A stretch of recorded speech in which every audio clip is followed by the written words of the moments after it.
One day in the middle of the night, a loud scream was heard. The maiden rushed to check it out, and upon opening the door, the man uttered the single word healer. As his leg was now in a painful and horrifying state, the lady was left shocked. The red-headed man begged for a healer. Earlier that day, the man found himself in a pitiful state. This was none other than an adventurer from Azul named Loose Taker, who was relieved to have reached a village. The adventurer then began to curse the Dark Lane wolves, as despite knowing that they move in groups, he only expected to fight a few. Yet upon taking on 30 of them, he quickly realized that he wouldn't be able to escape unharmed, since one of them was dangerous enough. His pain was getting more and more intense, and so he decided to seek a healer first.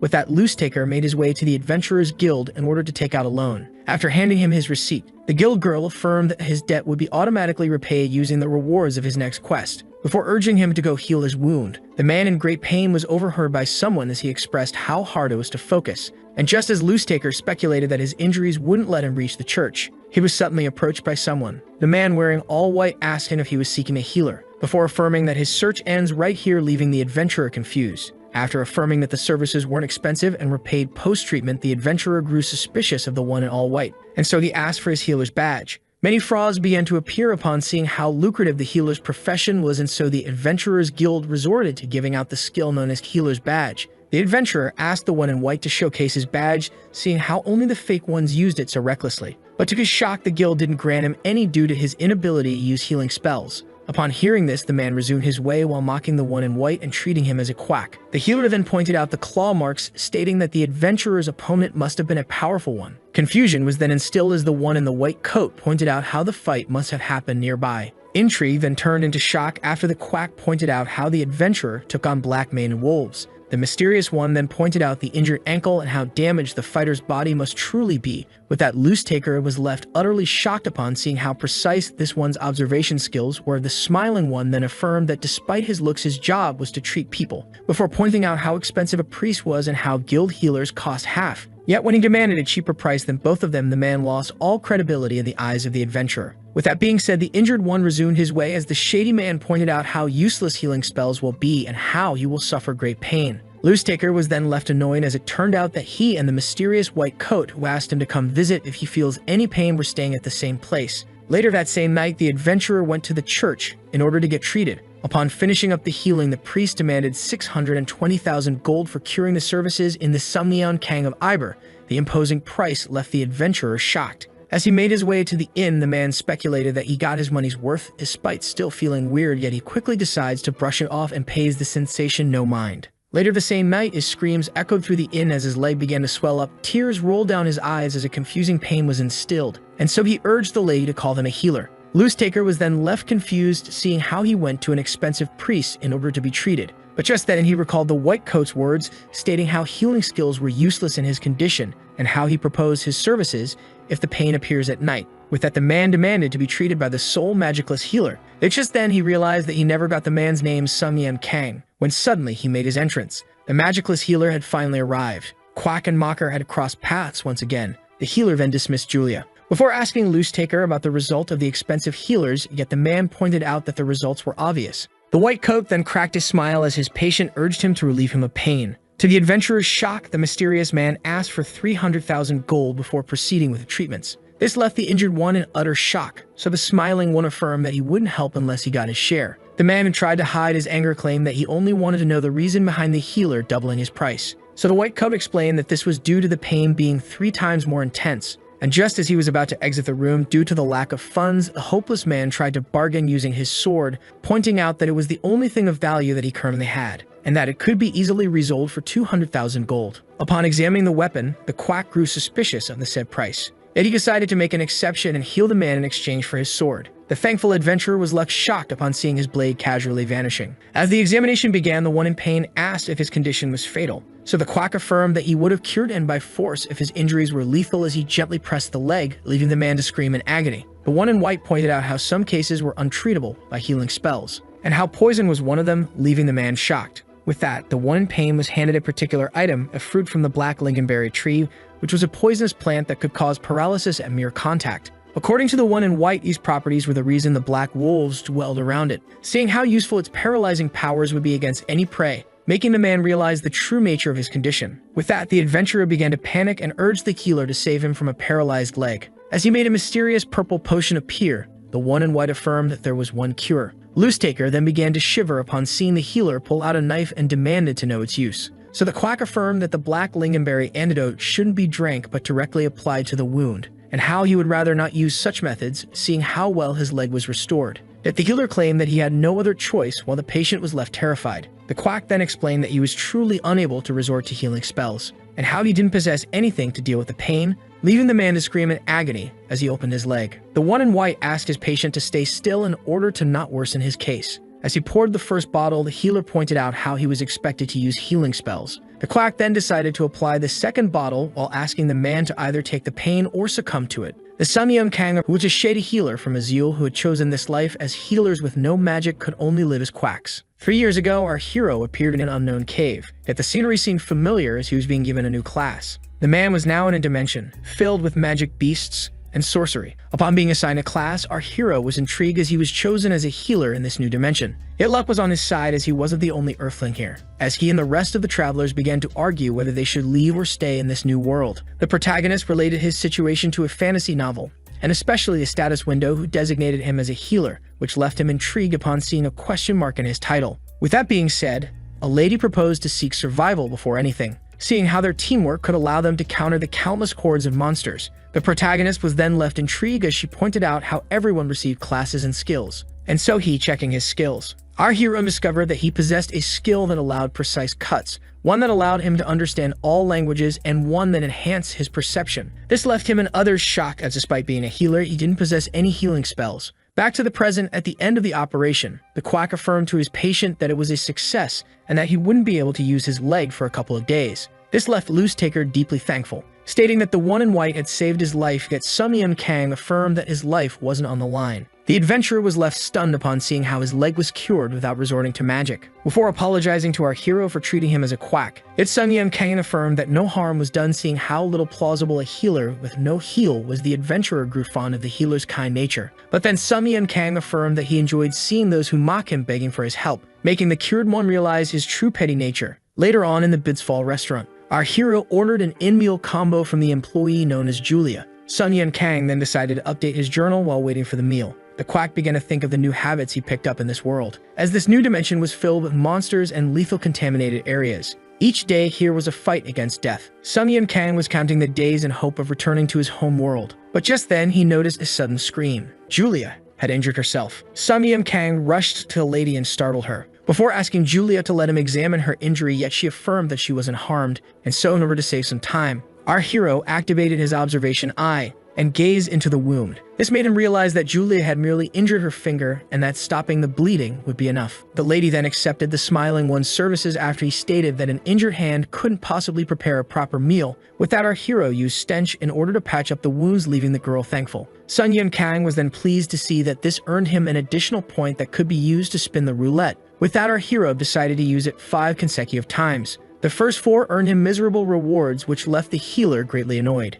Yet the 5th left him pleased as it was a new skill. Samyam Kang was then amazed upon seeing that the skill called Spray could turn a potion that he absorbed into mist while slightly enhancing its effects. Upon finishing his meal, the hero decided to test out his new skill by using a small health potion. The protagonist then injected the item into his body, before turning the red elixir into a crimson healing mist using Spray. This left Samyam Kang pleased as this new power could be applied to patients and was more adequate than directly pouring the elixir on the injury. Just then our hero startled a passing man upon using the skill once again. Silence was then instilled as the man was knocked off his feet, and so feeling provoked, he quickly drew out his sword and did not accept our healer's apology. And while the swordsman assumed that the skill was an attack, our hero affirmed that it actually had restored his health bar, leaving the man utterly shocked. The passing man was pleased upon learning that our hero was a healer, and apologized for his ignorance since he was a Badimer country bumpkin, which our hero didn't find surprising since this was a dimension crosser skill. Samyam Kang was then left intrigued as the young one invited him to his party. The swordsman then explained that they were seeking a healer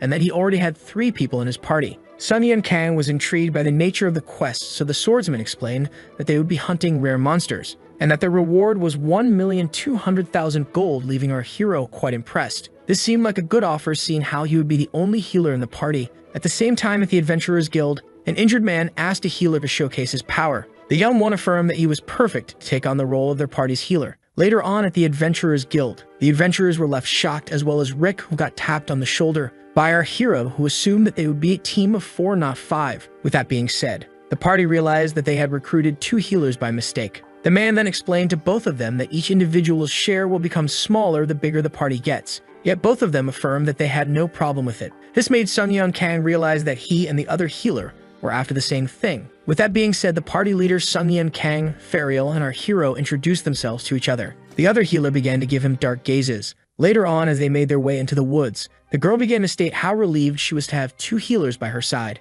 while the young one was left offended by the man in white, as back at the guild when he introduced himself and began to blabber about his multiple healing skills, the party was left impressed. Yet all attention was then on our hero, who showcased his skill spray that left the party utterly amazed. This left the healer quite irritated by the one who had a mysterious skill. Sun Yeon Kang then asked about the nature of their target, so Fariel affirmed that it was a sewer, a monster who was pretty common on the continent, and while the party began to laugh, thinking that this was an easy and lucrative job, our hero fully grasped the seriousness of the situation. He then asked the adventurer if they had participated in such a quest before, yet all denied. Sun Yeon Kang then turned to the healer, who stated that he only had 1 year of experience. With that, Sun Yeon Kang proposed to go back to the village in order to get the necessary potions to take on a rare monster, yet the guild leader opposed it, seeing how far they were from it now. With that being said, the healer accused the one in white of being a coward and suggested that he simply retreat. And so Sun Yeon Kang decided to go back, leaving all in utter shock. Fariel claimed that this was the hero's loss, yet our protagonist declared that he would heal them after their defeat and charge each of them 300,000 gold. And so as he went on his way and the party began to discuss his poor behavior, the healer was particularly pleased with this outcome, as this meant that he could take the fabled rare item for himself. The sewer rat was then located. It emitted a dark and powerful aura. As the healer asked the party to have faith in his power, the attack began and all charged at the monster. Fariel tried to end it in one powerful punch, yet the monster had suddenly disappeared. The archer then felt alerted as the beast appeared right behind her, before letting out a fearsome roar. Its great power left the adventurers amazed, as it required more mana than usual. After checking on his party members, the healer decided to enhance their attacks with magic. But just then, he felt alerted, as the ground began to suddenly shake. The adventurers were shocked to see the giant monster charging at them along with a swarm of rats. With that, the monsters began to assault the humans. This left the healer utterly baffled, as his allies were getting easily defeated. He then noticed Rick running away and called him out for his cowardice. But just then, a portal suddenly opened in front of him. With that, Rick tried to make his escape and apologized for his inability to protect them.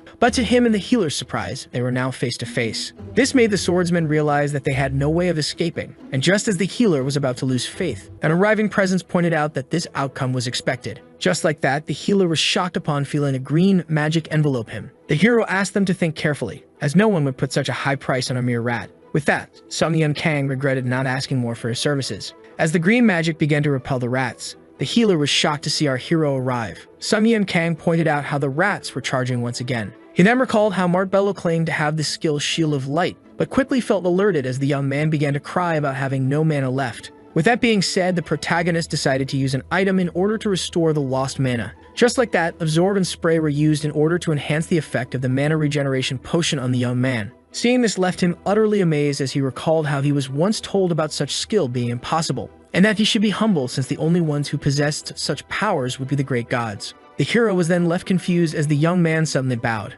Martbello, who began to panic, asked our hero which one of the gods he was, before apologizing for his insolence and swearing to let everyone know of his feats. Sun Yeon Kang then decided to keep silent in order to spare the young man the embarrassment. Meanwhile, the rats had cornered the unconscious adventurers and charged at them. Martbello repelled them by kicking one of them off, before chanting his spell, in order to cast Shield of Light, repelling all the rats. Our hero was surprised to see that the young one wasn't in just a mouth, before asking the young healer to stay out of his way. With that being said, the hero repelled some of the rats by absorbing a potion, and began to think of how this monster had such a high bounty because of his trap skill called Pride that allowed him to command his own kin. The monster then used area control to create a mini dungeon that traps any fleeing adventurer. For this sole reason, Sun Yeon Kang had brought an interdimensional insecticide, Sun Yeon Kang the Dentrol Mint Concentrate, which was a mortal poison for pests as well. As he charged at the target monster, the hero began to think of how he lacked poison for all present threats, before using spray and thinking of how it will tip the scales in his favor. Sun Yeon Kang then used the fact that the monster was distracted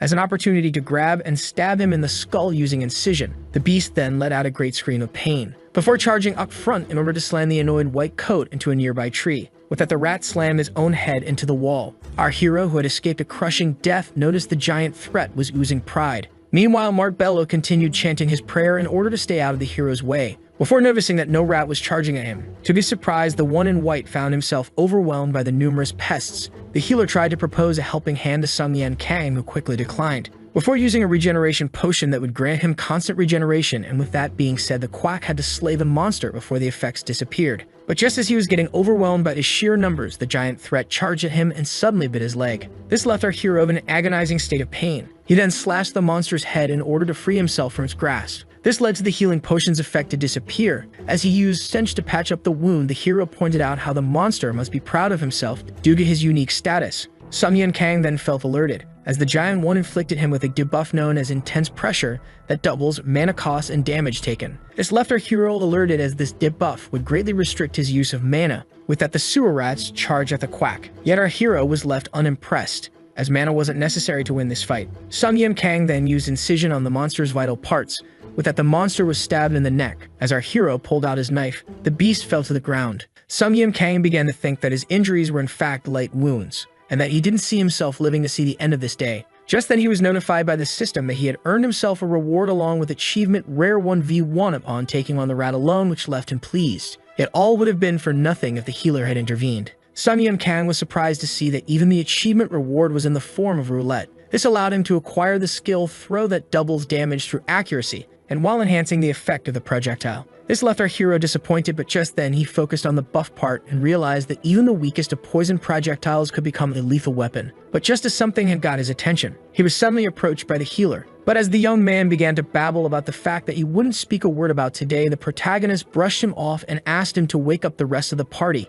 With that, resurrection was used. Just like that, the adventurers began to wake up. Fariel was terrified upon seeing the giant rat head above him. Sun Yan Kang then startled him upon asking about his little sleep. The party leader asked the one in white if he was the one who slayed the rat, which he sarcastically confirmed. This left Fariel utterly amazed, as this man was a healer. With that being said, the quack charged them 300,000 gold each, before turning to the monster's corpse and slicing it open to everyone's shock. Just like that, the hero had realized his main purpose, earning him a rare item of an unknown name. Our hero stated that he had remorse upon taking the entire reward. Yet the party leader affirmed that he deserves it since he saved them also. In order to make it up, Sun Yan Kang decided to offer them a drink. Yet the girl affirmed that they couldn't accept, seeing how they will return to their home the next day. The party leader explained to the confused protagonist that he and the other two originated from the same village, and that they will be giving up the life of adventurers, seeing how they had almost met their end in the chase of money. Our hero, who knew very well how lucrative this job is, understood their point of view, as the high rewards came with high risks. With that, the healer bid the rest of the party farewell to the other. Sun Yan Kang directed his invite to the young one, and he affirmed that he was forbidden from consuming ale. The hero then asked the young one to treat each other as complete strangers, but was quickly left confused as the boy assumed that he just wanted to conceal his true identity for the time being. With that, the young one made his way to the exit while mumbling about how he was still unworthy of witnessing our hero's celestial arrival. This left the quack amazed, as he had gained an unexpected worshipper. But he decided to pay the matter no mind and rushed to appraise his new item. Upon arriving at the relic appraiser, our hero was greeted by the one put in charge by the guild. All items gained from monsters were sealed inside marbles and could only be used upon being unshackled. The hero then presented his item to the man. Upon taking the first look, the man was left amazed, which made the quack assume that he had stumbled upon quite the treasure, and so began the appraisal. Upon finishing it, the man affirmed that the marble contained a C class, which was a talisman containing a small life. This left our hero intrigued, as the shop owner proposed to buy it off for 120,000 gold instead of 80,000.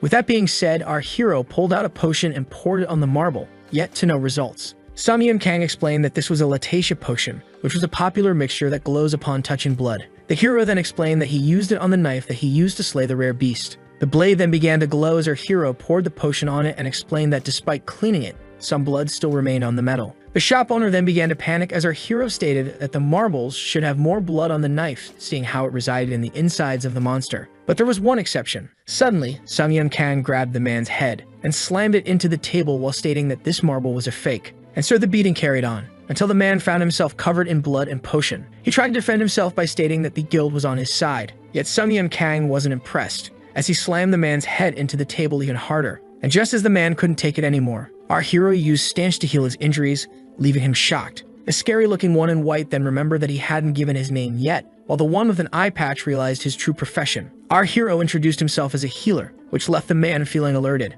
According to his saying in the continent, one shouldn't be captured if you scam a healer, seeing how the one who brings in relics has either incredible strength or a kink for monster hunting. With that, the man realized how true his master's words were, seeing how a healer could fix up someone he had already beaten just to make him suffer once again. Yet the shopkeeper felt intrigued as no holy power was detected. According to him, the marble contained a B+ ranked item named the Focus Ring. Our hero was then left shocked as the shopkeeper revealed that its true worth was 6,400,000 gold, which also left him quite annoyed, stating how he was almost deceived into selling it at a much lower price. When he was asked for the reason behind its enormous worth, it was revealed that the focus ring helped its wielder concentrate and had many benefits, which made it vital to mages. Sun Yun Kang was pleased by this reward of seeing how it had many users. With that being said, the hero decided to unseal it and ask for a talisman as well, which the one whom he asked to stop the scams affirmed that he had to pay for the C-rank relic. Later that night, inside a pub, our hero began to think of how his funds could provide him with a spectacular night. But just then, one of the staff members affirmed that there weren't any places left, and asked him to either sit at an occupied table or go somewhere else, when suddenly, someone noticed him. The man's voice seemed familiar to Sun Yun Kang, as it was none other than Ho-jong Kim, who seemed glad to have met him. The two of them began to catch up as their last encounter occurred 2 months ago. Ho-jong Kim then pointed out how happy he was to see Sun Yun Kang today, seeing how he received a generous pay. The man then began to brag about having earned 2 million gold and how he would be inviting Sun Yun Kang, who realized that beer wasn't worth the occasion tonight. Ho-jong Kim was left shocked as his friend made a rather expensive suggestion. And just as the man was about to complain about the price, our hero let out a laugh and affirmed that he will be the one paying tonight as he asked for a meal. Later on, Ho-jong Kim expressed how surprised he was to see that the protagonist was being more successful than him. Sun Yun Kang affirmed that fortune was just on his side today. Ho-jong Kim then asked him if he required a stamina potion, pointing out how annoying worrying about stamina must be. The man confirmed that his state was irritating. Stamina, which was different from HP,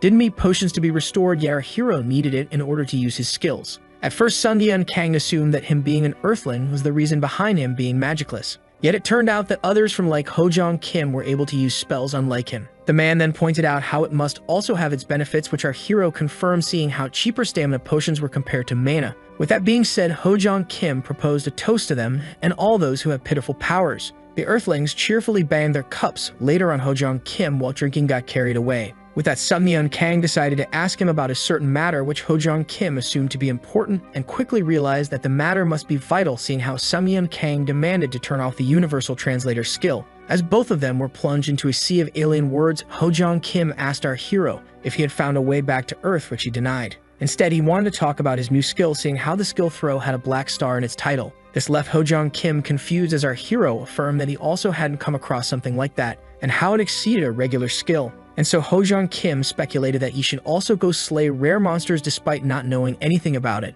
But just then, he remembered a past party member of his who had a similar skill. When asked about his name, the man struggled to remember, but in the end decided to call him Jaeon Kim, which left our hero intrigued. Despite being an earthling, the said man was rumored to have surpassed the rest of them, seeing how he slayed an enemy wave by himself. And when asked about the reason behind his immense strength, the earthling revealed that he possessed a black star skill. The man was then caught screaming something random on the last day of the mission. He began to talk about how he had finally obtained 4 skills, and how this might be the way back to Earth. Hearing this left our hero in total amazement. The night out reached its end. The man who fell in love with the alcohol affirmed to his friend that he will be the one treating him to the expensive drink next time, which he gladly accepts. Our hero then affirmed that he will be going to buy potions for his friends who will be returning to his inn, and so they parted ways. With that, Sun Yun Kang began to remember his friend's words about the star skills and how once one obtains 4, something will happen which makes the matter worth investigating. Seeing how it must be a way back to Earth, yet our hero was left intrigued by the one who collected 4, seeing how he almost met his end trying to obtain one. He then realized how shocking it is to see his friend forgetting such trivial details.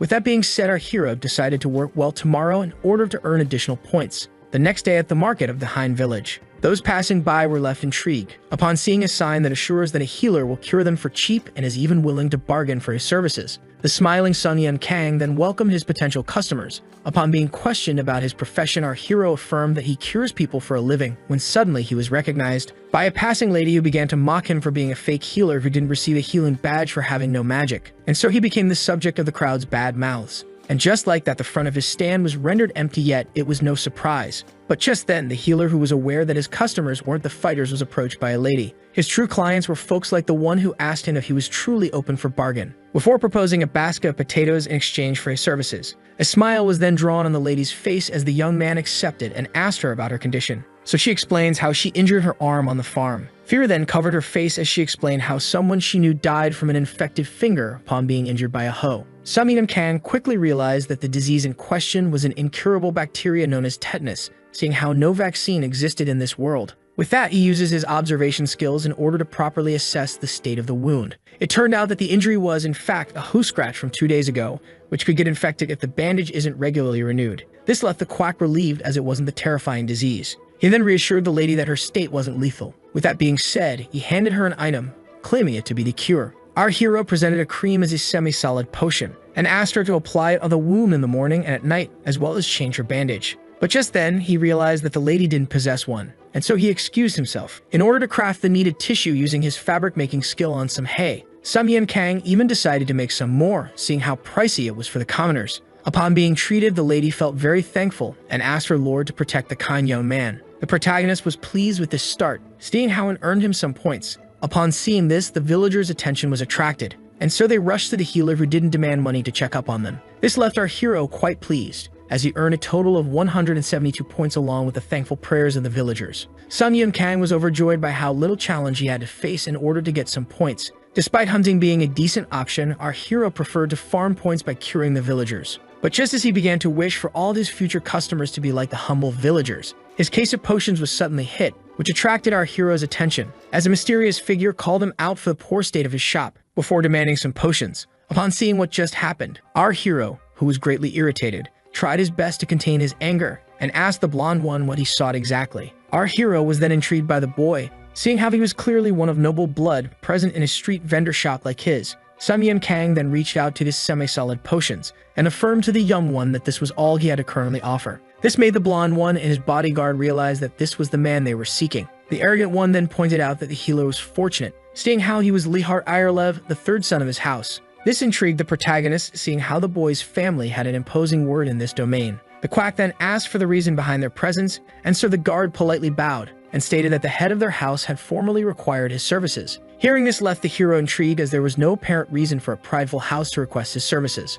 The young one began to complain to the guards, stating that he could have come here on his own. The man affirmed that he was only obeying the words of his master. With that being said, a sack was thrown to our hero. The young one then burst out in anger, seeing how Sun Kang was clueless about what was inside the sack. So the guard explained that they were the medical herbs necessary to cleanse Teheth. This made the man realize that this was about the infected zone of the West. The region in question was once a paradise, yet now it was mysteriously filled with poison, and why the head of the house and his forces were subjected to the plague they were fighting, which our hero immediately guessed. With that being said, the guard explained that one of their servants had bought a potion from this stand, and how challenging it was for them due to their potion dealer being far away. This made Sun Kang crack a smile upon finally understanding the reason behind the presence of the third son, as he was the only one able to craft cream-like potions, which were more adequate to treat contaminations than liquids. The noble was pleased to see that the healer realized that his job was to produce the potions, and affirmed that his father could turn our hero's miserable shop into a decent workplace. Lihart Irelev then decided to simplify it all by affirming to our hero that he was getting an honor that he didn't deserve. With that being said, the blonde one ordered the healer to go craft in the potion.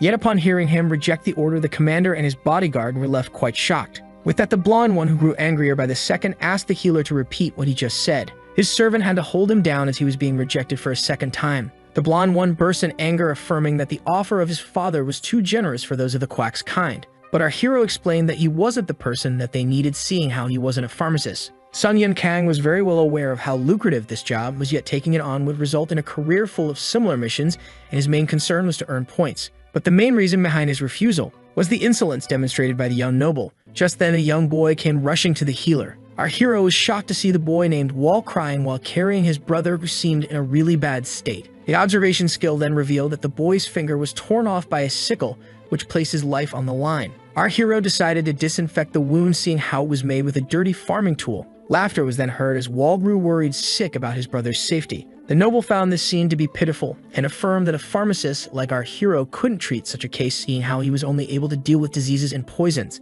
The arrogant aristocrat then showcased his skill healing light, and affirmed that only a healer like himself would be able to save the boy. Sung Yun Kang was shocked upon learning that he and the arrogant one shared the same class. Yet when he asked him to help the boy, the man refused, stating that commoners didn't have the funds to afford his services, that he was willing to make an exception if Sung Yun Kang agreed to take his father's proposition after apologizing for his rude behavior. This seems suspicious to our hero, as an aristocrat would never lower himself to such a task. But then he realized that the noble was in desperate need of his help. With that being said, Sung Yun Kang declined and decided to heal the boy himself, leaving the blonde one enraged. Sung Yun Kang explained that his only task was to reattach the finger. He then felt glad to have made Celine earlier, as it helped him quickly disinfect the wound. And just as the blonde one began to mock him, affirming that the patient was a boy, not a toy, the hero was left annoyed by this disturbance. The mocking noble then decided to put his necklace on the line, as he affirmed that the pharmacist wouldn't be able to help the boy. And so with that being said, the hero accepted and claimed that if he manages to stitch back the finger,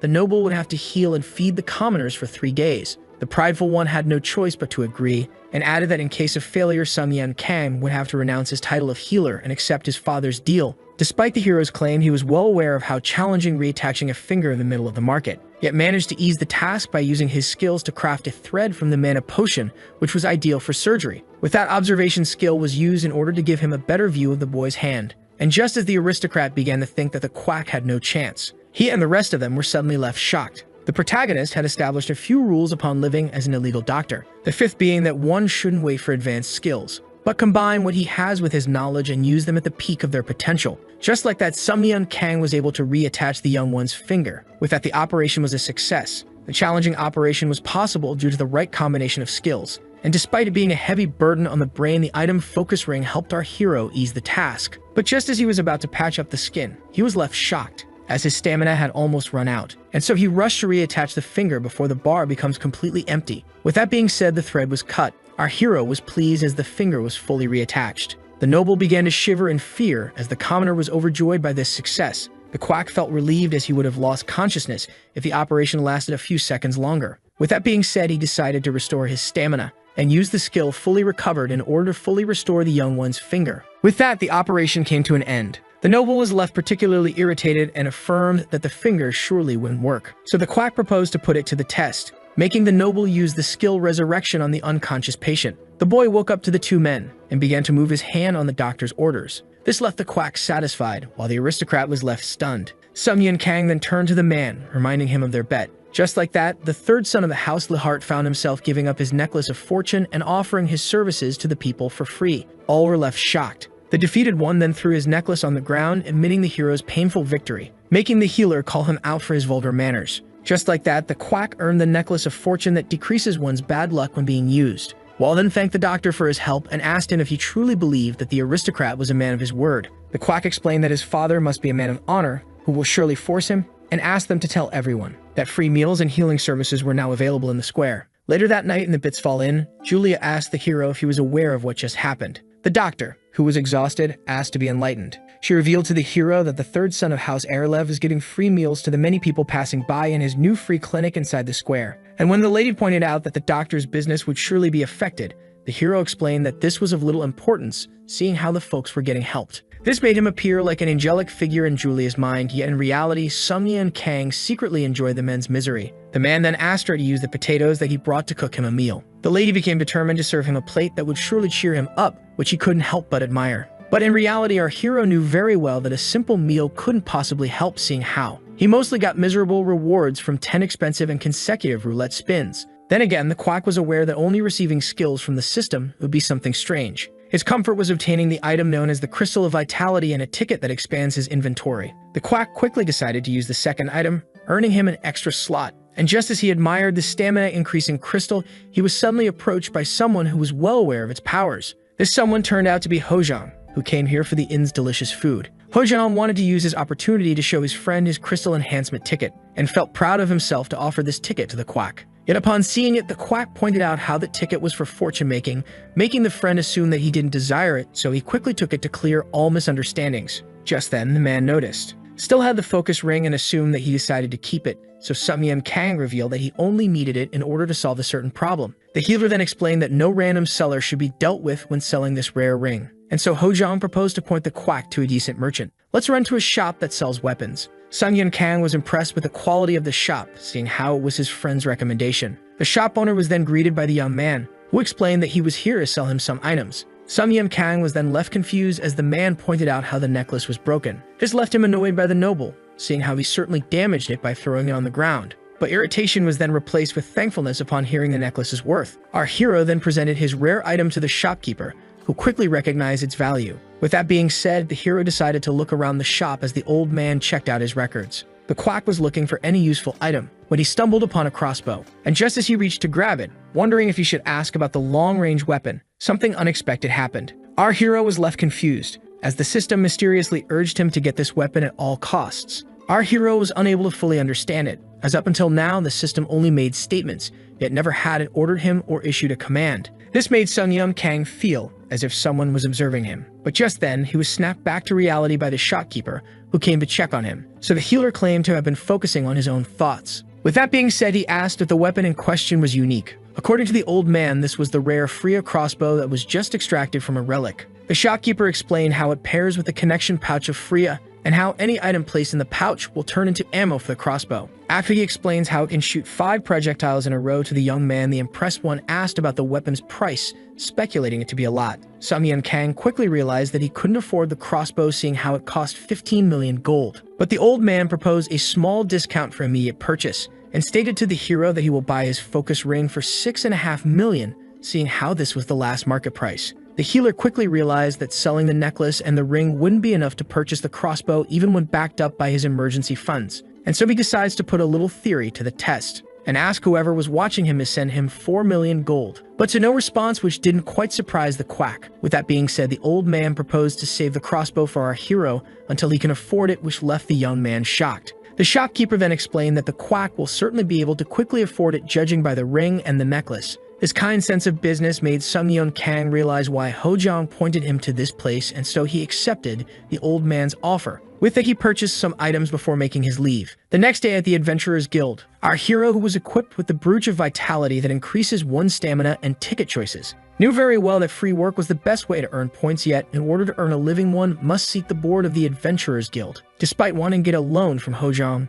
Upon seeing how he only had 5,000 gold, the man in white realized that his friend was in a worse situation than expected. As they were discussing the way back to Earth, our hero affirmed that he might have found a clue, as after 3 years of journeying in this realm, the mysterious entity that brought the Earthling here had finally spoken to the healer. The quack even speculated that putting his hands on the required item might allow him to strike a conversation. As Ho-jong decided to regain his 5,000 gold upon seeing how not thankful enough the hero was, the healer had no choice but to work in order to earn funds. He then made his way into the crowd to the healer's section of the board in order to see if any quest was worth his time. But just then the lady noticed him, and shyly required his attention, explaining that only those recognized by the guild were allowed to take the board's paper. So the doctor explained that he was only looking through them. The lady then noticed that all of these quests hadn't been ended yet, when suddenly one job seemed to have caught Sung Yim Kang's attention, as he had stumbled upon an urgent demand for healers for a leg that wouldn't stop leaking blood. Later that same day, Julia was shocked to see the healer return to the inn, so he explains that he was searching for a particular individual. And Sir Sung Yim Kang found the room in question, and was shocked to see a priest healer in it. How priests don't usually take the jobs from the guild board, the quack quickly assumed that the old man must be a traveling priest. The girl then urged the priest to help her friend Rina, and so he asked her to unveil the wound. Dr. Kang used this opportunity to use his observation skill. That revealed that the constantly bleeding wound was made and infected by a sharp item, along with the presence of a bite mark, which intrigued the doctor. But just as the priest was about to cast his healing spell, the protagonist suddenly stopped the intervention, leaving the old man quite intrigued and demanding the young one's name. Our hero introduced himself as a healer and stated that healing skills were useless in this case. This displeased the old man, as he assumed that the young healer was underestimating his capabilities. But just as the hero tried to explain that this wasn't the case, the blonde one suddenly interrupted him, pointing out Rina's atrocious state, and ordered him to exit the room if he will just keep claiming such senseless things. A chill then ran down the girl's spine as Dr. Kang affirmed once again that magic would be useless, and so she pushed him out of the room, pointing out how annoying he was, before slamming the door into his face. Like always, no one paid attention to the quest, who only tried to help. As the girl urged the priest to carry on with the healing, Sung Yim Kang knew very well it would definitely bear no results. The old priest was left stunned as he cast divine light once again, yet to no result. The wound was still open and bleeding. Neither him nor the blonde girl could believe it, as blood was still coming out of Rina's leg. The girl assumed that a priest from the Church of Iber could finally cure her friend, yet to no resolve, just like the last one. And just as Lizzie was about to lose hope, Rina spoke to her. Lizzie quickly asked her friend what's bothering her. Serena explained how the man in white explained how magic couldn't work, and assumed that he might be the one able to help her. Yet Lizzie had her doubts, seeing how fishy the man looked. Upon seeing how cold her companion's hand was as she begged for help, she finally accepted. A loud sound then caught Julia's attention. Lizzie rushed to the lady and asked her about the healer in question as she described him to her. But much to her shock, Julia pointed her to Dr. Kang, who was sitting behind her. Sun Yin Kang asked about the outcome of the healing magic, stating how powerful it felt. Lizzie grew frustrated as she asked the man if he was truly aware of the reason behind her friend's agony, which she confirmed. With that being said, the hero assumed that the red-faced girl was here to ask for his help. Lizzie then revealed that she had heard the healer state that no cure existed for her friend and that all previous healers were just too weak to treat her. And so she bowed down to our hero and begged him for his help. And while thinking of how low it was from her to ask for help after being rude to him, she was left intrigued by the lack of response. Our hero, who was now at the door, was left intrigued, as they had no time to waste seeing how he needed to check up on Rena. This left Lizzie baffled and relieved as she expected to be met with refusal. The doctor then stated that the wound's cause should have been found before casting the healing spell. To the ashamed traveling priest known as Harith Finn, as the heroic called how he mentioned the uselessness of magic, the priest assumed that he was insinuating that the patient was poisoned. Father Harith then stated that aside from being a skilled healer, he had studied many poisons in order to refine his purifying skills and had total faith in his knowledge. Before affirming that poison wasn't the case, making Dr. Kang realize that the indirectly bragging priest was like any other healer. But to his shock, the hero explained that he also realized that poison wasn't the case. The ill one introduced herself as Rena upon being asked by our hero. Dr. Kang then decided to take a look at the wound before questioning the girl about how she got it. Rena explained that she got injured last week on her way behind the village by the weak monster known as Rock Mole, so she didn't mind the injury. But as Lizzie affirmed that she got injured as well, the hero asked the girls if they had arrived at the village after being attacked. Serena explained how they had encountered forest goblins in the jungle and fought crocodiles in the Mukia swamp along the way, leaving the priest baffled by their difficult journey. Bafflement was then replaced with intrigue as the heroes cracked a smile upon hearing Lizzie explain that her friend got in right after arriving at the village. With that being said, Sun Yin Kang asked Rena if she was feeling any pain. This made her notice that her injury wasn't agonizing at all, leaving the priest utterly shocked. He then screamed at the girl for not feeling such a trivial detail. To him, Serena claimed that she was feeling too sick to notice. With that being said, the priest assumed that the injury was in fact imbued with dark magic, the enemy of holy power, which explains his failure to heal her. Yet the hero affirmed that it wasn't the case,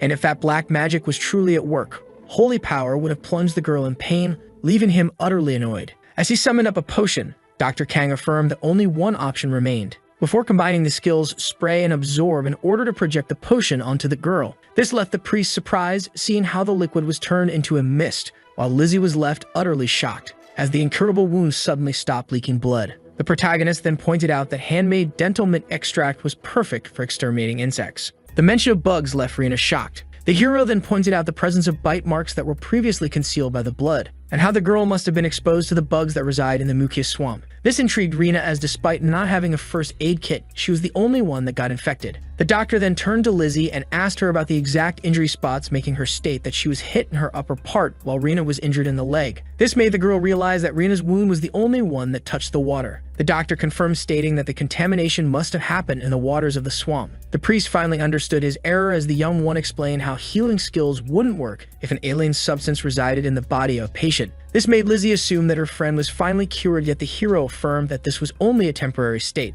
explaining that an insect who can dull the pain must be pretty advanced. As he sliced the girl's leg open, he affirmed that a creature this strong couldn't possibly be killed by his homemade potion. With that being said, a disgusting creature was unveiled. Upon looking at it, the girl was horrified, as the mysterious insect suddenly burst out of her flesh. This left the priest utterly shocked, as our hero affirmed that they needed to slay it at once, as this was the Black Swamp Leech, a monster known to roam the waters. Suddenly the monster gained in size and knocked the priest away. As our heroes stood there and watched, the monster then ignored all the humans, making Dr. Kang realize that it was trying to flee using the drain, and so he urged everyone to arm themselves as fast as possible. The man then quickly dashed toward the parasite, catching up with it at once, before trying to slice it with his knife. The beast then showed its teeth as it clashed with the doctor. Sun Yin Kang was blown away by the strength of the monster, seeing how it had been feeding on human blood for almost 7 days. Yet he kept on attacking the insect despite its toughness. Despite knowing how much it feasted, the doctor didn't find it a sufficient reason to explain its abnormal speed. As it dashed to the drain, Lizzie charged at the beast's direction, jumped into the air, grabbed the closet with her hands before slamming it on the monster's head, smashing it at once. The girl affirmed that she would have surely gone after the dark swamp leech, seeing how it almost drove her friend to the grave. But much to her surprise, the monster was still alive and directing its teeth towards her. And so Dr. Kang drop-kicked the monster away from Lizzie, slamming it into the wall. The hero then charged up his knife, before stabbing it in the mouth, thinking of how it was being fueled by the stolen blood, meaning that hitting it a few more times would cause it to finally bleed out. The leech had already lost much of its size during this fight. The panicked animal then began to look around, searching for any exit or any way to flee, before spotting and charging at a nearby window. Just like that, the leech made it to the outside, and this left the doctor alerted, as despite Julia's many warnings to keep the place clean, the window was now broken. The one in white realized that they will surely lose track of the monster if it made it to the village waterway, meaning that they would have done all of this for nothing. With that being said, he broke a bottle in order to absorb the potion and spray some of his homemade insecticide onto the leech. The hero then charged at the weakened monster, before landing a quick blow that left the monster in pain. The observation skill revealed that the beast had lost most of his blood. With that being said, the hero decided to land one final strike. Yet upon striking the monster, he was left shocked, as a metal shard flew right next to his face. He was shocked to see that his blade had been broken, when a light spell was cast upon the beast, leaving it shackled. The priest affirmed that this spell takes time to chant, and that he could only hold the powerful monster for a short time, which left the hero pleased. Despite the additional time, our hero couldn't possibly cut down the monster without a weapon. But just then, a brand new blade was thrown to him by Lizzie, who urged him to kill the monster. After a lot of effort, the leech managed to break its own seal, and so our hero charged at the monster with his brand new knife and delivered the final attack. Just like that, the dark water leech had been cut to pieces. The doctor then confirmed to the doubters that the monster was no more. He then asked if anyone wanted to claim the parasite's body, yet upon being met with refusal, the man decided to take it for himself. Later on, Rena was left impressed. She and her friends were surprised to see how well the doctor stitched back her skin. The hero then affirmed that the girl's leg wouldn't be hurt for a while, seeing how he used a magical needle in order to increase her defense. This left Rena deeply thankful for how the man saved her from what she thought was a certain death. Dr. Kang then affirmed that he was only doing what a healer should do. He then urged the priest to make his report on the matter, stating how he should include his failure to heal the girl in it. This left the old man irritated and confused, so Sumyan Kang explained that it was a necessary means for him to get the price that he deserves. Later that same day, a failure was reported to the Adventurers Guild, just leaving the receptionist shocked, as the priest confirmed his failure, seeing how Father Harith was of the church's best, and if he chose to, could easily ascend its ranks. Just then, the lady spotted the one in white, and assumed that he was the cause of this failure, as he was known as Sumyan Kang, Quest Intruder. As Lizzie asked to cancel out, the guild grew worried it might affect their reputation and their funding, yet seeing there was no choice, she had to accept. With that being said, the lady canceled the quest and refunded 50% of the commission fee to Lizzie in the name of the guild. Despite our hero's inability to take official requests, he had the power to accept those abandoned by the guild. This method earned him the complaints of many, pointing out how he didn't have any healing magic. Dr. Kang understood very well their frustration. It affirmed that he only did this because of their pitiful work, and it was his only way to make a living as a quack. Later on, Lizzie handed out the reward from the quest, along with the refund she got from the guild to our hero, who was left thankful, seeing how much he was in need of money. The doctor tried to give the girl back her knife, yet she refused, seeing how he had broken his own. According to Lizzie, this blade was made from blue silver the villagers forged for her upon learning that she was going to be an adventurer. This intrigued our hero, as this blade seemed to have a lot of sentimental value, but the girl affirmed that it was a token of apology for driving him out of the room. Lizzie then pointed out that the most vital thing was Rena's life, and with that, the doctor finally accepted her gift. He then asked the girl to stay safe while affirming that she would get a small discount if she ever asked for his services once again. With that reward, our hero had now saved up 2 million gold, but would need 2 million more in order to afford the weapon and have some extra cash for survival. With that being said, he decided to spend the roulette 5 times, only to be met with utter disappointment, seeing how pathetic the rewards were. And just as he was about to complain about his need for gold, he suddenly found comfort in gaining a new skill named Air that allowed him to make wind potions. The hero was somewhat pleased with this new gain. With that being said, Dr. Kang decided to move on to the next matter as he entered the tent. The one inside had quickly recognized our protagonist. This was LaFay, a herb dealer who stated that the man in white could take whatever he seeks. Her attention was then suddenly caught as the quack explained that he was here to sell, not to purchase. Seeing how interested the herb dealer became, the hero became intrigued, seeing how she was more interested in buying stuff than selling them. With that being said, he presented the slain leech to LaFay. Recognizing this beast as the black swamp leech, the lady asked the man if he had gone to the Muka swamp, which he somehow confirms. The herb dealer then stated to the man that such a damaged monster couldn't be sold for a high price. Then suddenly, something had caught her eyes. Sumyan Kang then asked about the monster's worth, speculating that it wouldn't be much. To his shock, LaFay proposed to buy it all for 3 million gold. Yet after recalling the girl's words, the quack assumed that she had a kink for such creatures, which she denies, explaining that this monster was a variant of the black swamp leech, seeing how its teeth were white instead of the usual black. According to her, variants were anomalies among monsters being usually more powerful and more resourceful than their normal counterparts. This made Dr. Kang assume this made variants on par with the rare monsters, yet the lady explained that this wasn't the case. Seeing how only the relic had worth after slaying a rare monster, yet the corpse of a variant could be used to create a relic class item. She then pointed out that variants are very precious, seeing how they were too rare to find and study, making the healer state how eager she must have been to get one. That being said, the protagonist decided to sell the leech. Just like that, the 2 white coats sealed the deal. Later that same night, our hero barged into the weapon shop, confidently walked to the old man and threw a bag full of money in front of him and asked for the 14 million gold crossbow. And while the shopkeeper was once left stunned by the man's quick raise of funds, our hero asked him if it was still available, which he confirmed,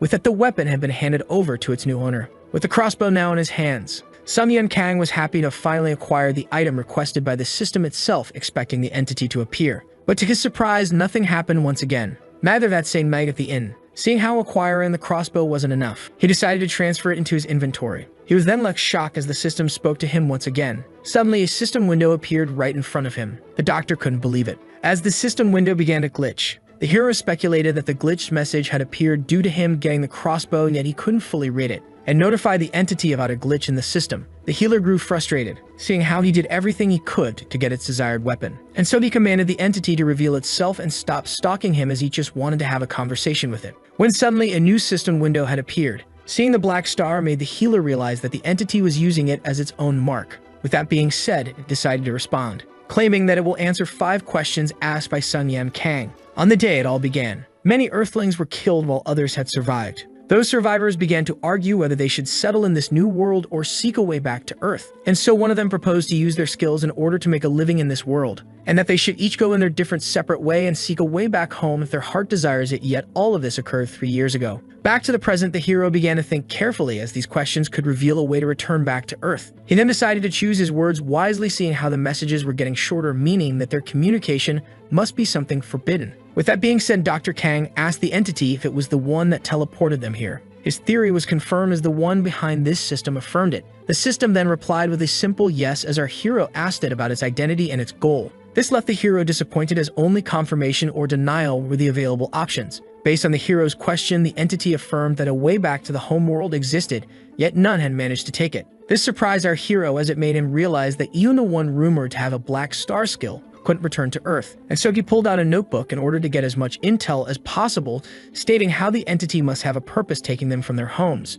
thinking of how no one must have been able to achieve it for him. With that being said, Dr. Kang asked the entity what it seeks from him and his kin. Seeing how the status window had 4 main purposes, the hero wrote down a first option regarding points and items, and the second one regarding skills and power. Sun Yun Kang then asked the system to answer yes for the first option, decline for the second, or keep silent for 5 minutes if the goal is something else. The protagonist was shocked upon seeing that the system wanted them to either gain points or skills. For the 5th question, the hero decided to replay the same game, which made the entity behind the system reveal that points were the most crucial. With that being said, Dr. Kang let out his sigh as he finally understood all. Anger began to fill his veins after understanding that he was abducted from his home in order to earn the entity points. Yet the protagonist decided to let go of his anger and focus, thinking of how he must be the most adequate one to fulfill their mission, seeing how he was the Earthling with the most knowledge. And despite not caring about the entity's goal, he wanted to know its identity, seeing how it could help his family regain their world. The hero, who knew very well that he had spent his 5 questions, asked the entity if it was a deity from this continent, stating that it was for its own good to answer,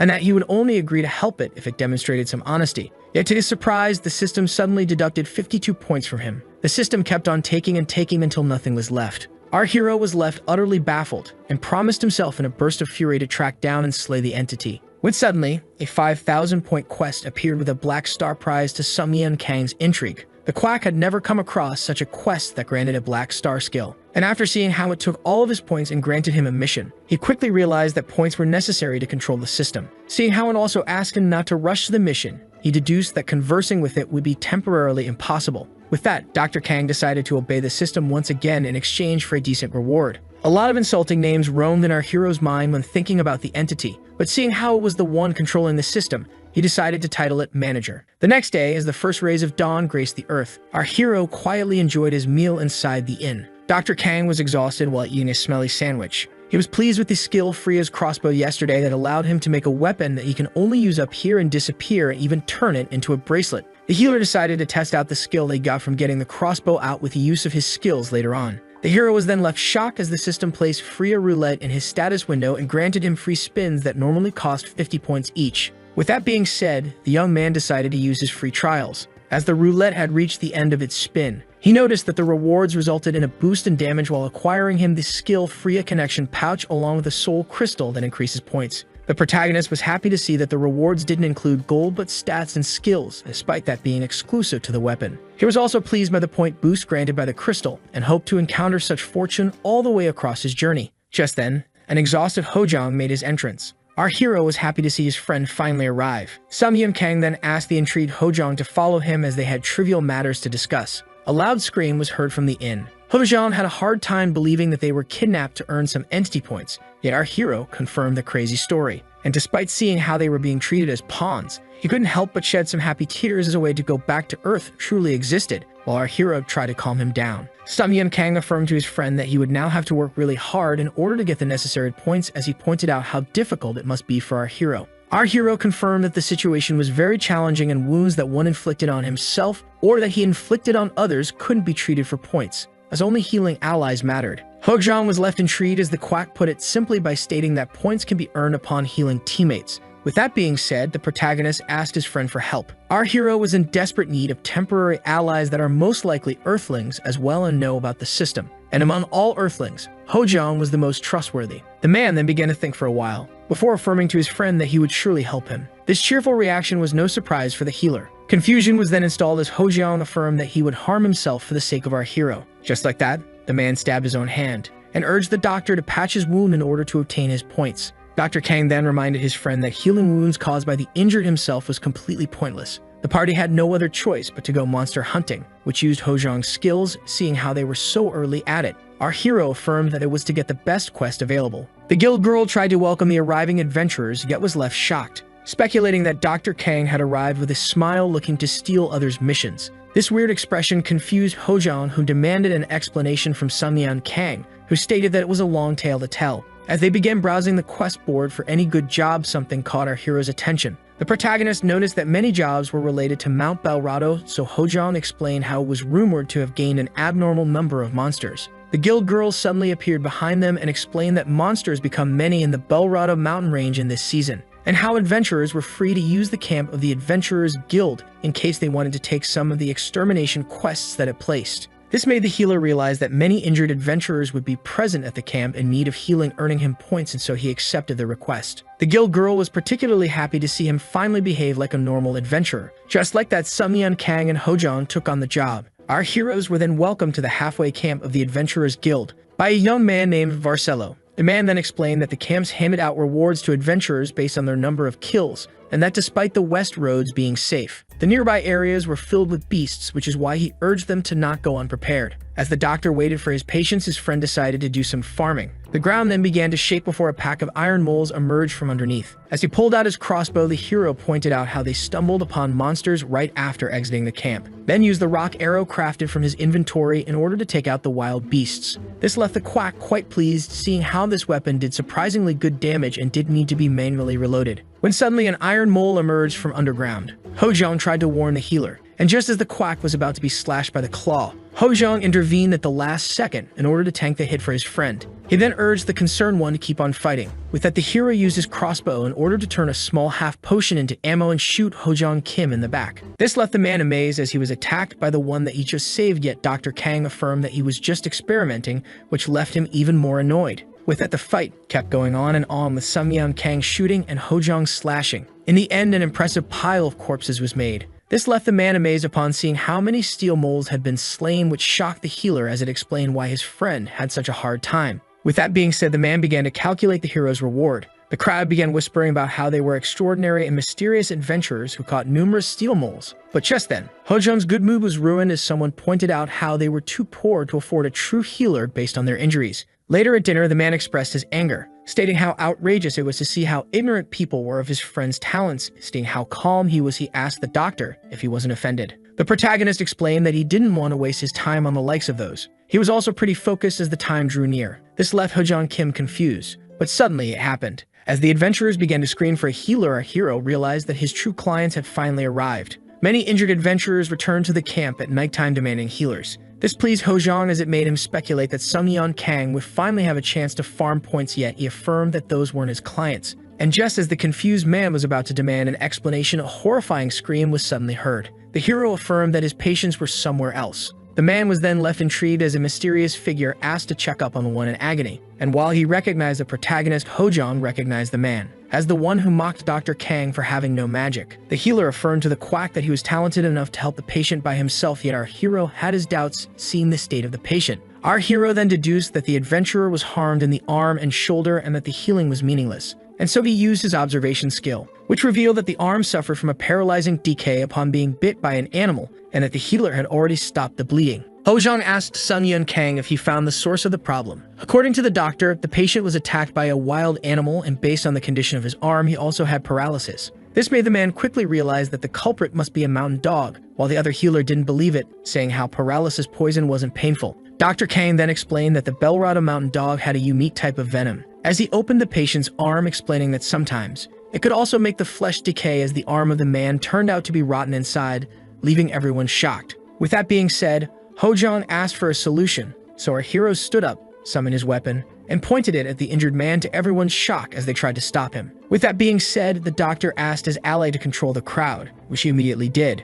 The doctor judged that the crossbow was the best way to inject the potion into the man's body, and so he used his skill, air, to craft a potion that he placed in his connection pouch in order to create a wind potion arrow. All watched in horror as the hero shot 5 arrows at the injured man, assuming that he just ended his life. This left our hero intrigued, as the wind potion began to take effect, giving the adventurer a very much alive appearance. All were left stunned to see the young man healed after having been penetrated by arrows. Dr. Kang also explained that he had also purified the body from the venom, and that the mountain dogs were weak against air properties. The poison shared the same weakness as well, which meant that the poison had been cancelled out naturally, though the bleeding kept going. With that, Hojang realized that the healer was the one to blame, seeing how he had sealed the wound. Dr. Kang then pointed out that this would have never happened if the healer had just analyzed the wound before healing it. With that, the young healer grew ashamed of himself, as the one in white gave him a dark, mocking gaze. The healer then ran away, embarrassed, seeing how the crowd agreed with the doctor. After applying the bandage, the hero explained to the thankful young man that he should rest his arm for at least a day.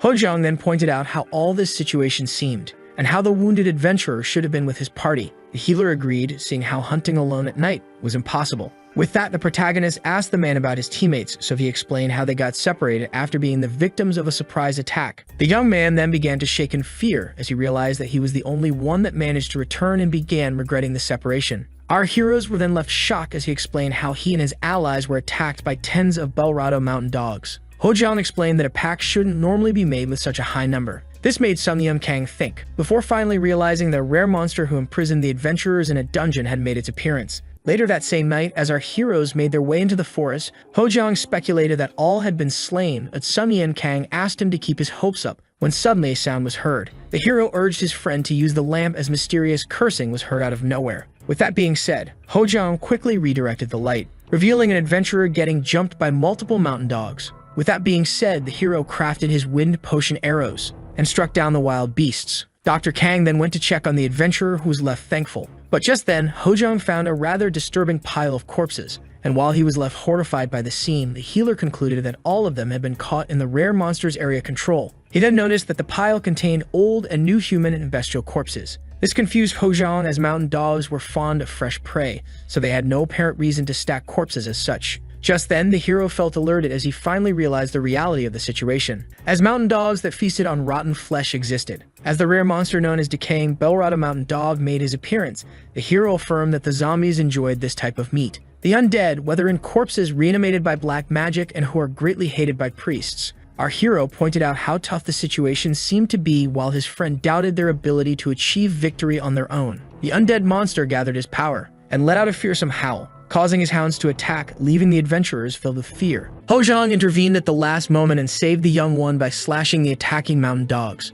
But to his misfortune, the one he had missed was about to take him from the side. The doctor urged his friend to duck as he loaded the crossbow with a wind potion arrow before firing it at the hound. And just as the man felt thankful to his friend, he found himself getting bombarded with painful wind potion arrows. As our hero explained that this was a vaccine against the poison, the man felt annoyed, demanding to be informed before getting hit as such, as the fight kept going on. Hojong, who just got bit, pointed out how annoying the numbers of the mountain dogs were. Yet to the hero's surprise, the potion began to take effect. And while Hojong was overjoyed by the effect of the wind potion arrow, his friend was wary on the other hand, seeing how the rare monster stood immobile after launching the attack. And just as Hojong killed the last hound, the hero realized that it was the undead monster's plan all along. Dr. Kang was then left shocked upon witnessing the rare monster use necromancy to bring them back from the dead. Neither he nor his friend were able to believe that the dog was a necromancer. As Hojong speculated that they wouldn't last, the hero explained that they only needed to kill the rare monster, and yet the numbers were annoying. Sung-Yun Kang was particularly annoyed by the fact that he couldn't get a clean shot at the monster. Hojong then asked him if closing the distance would assure the kill, which the doctor confirmed.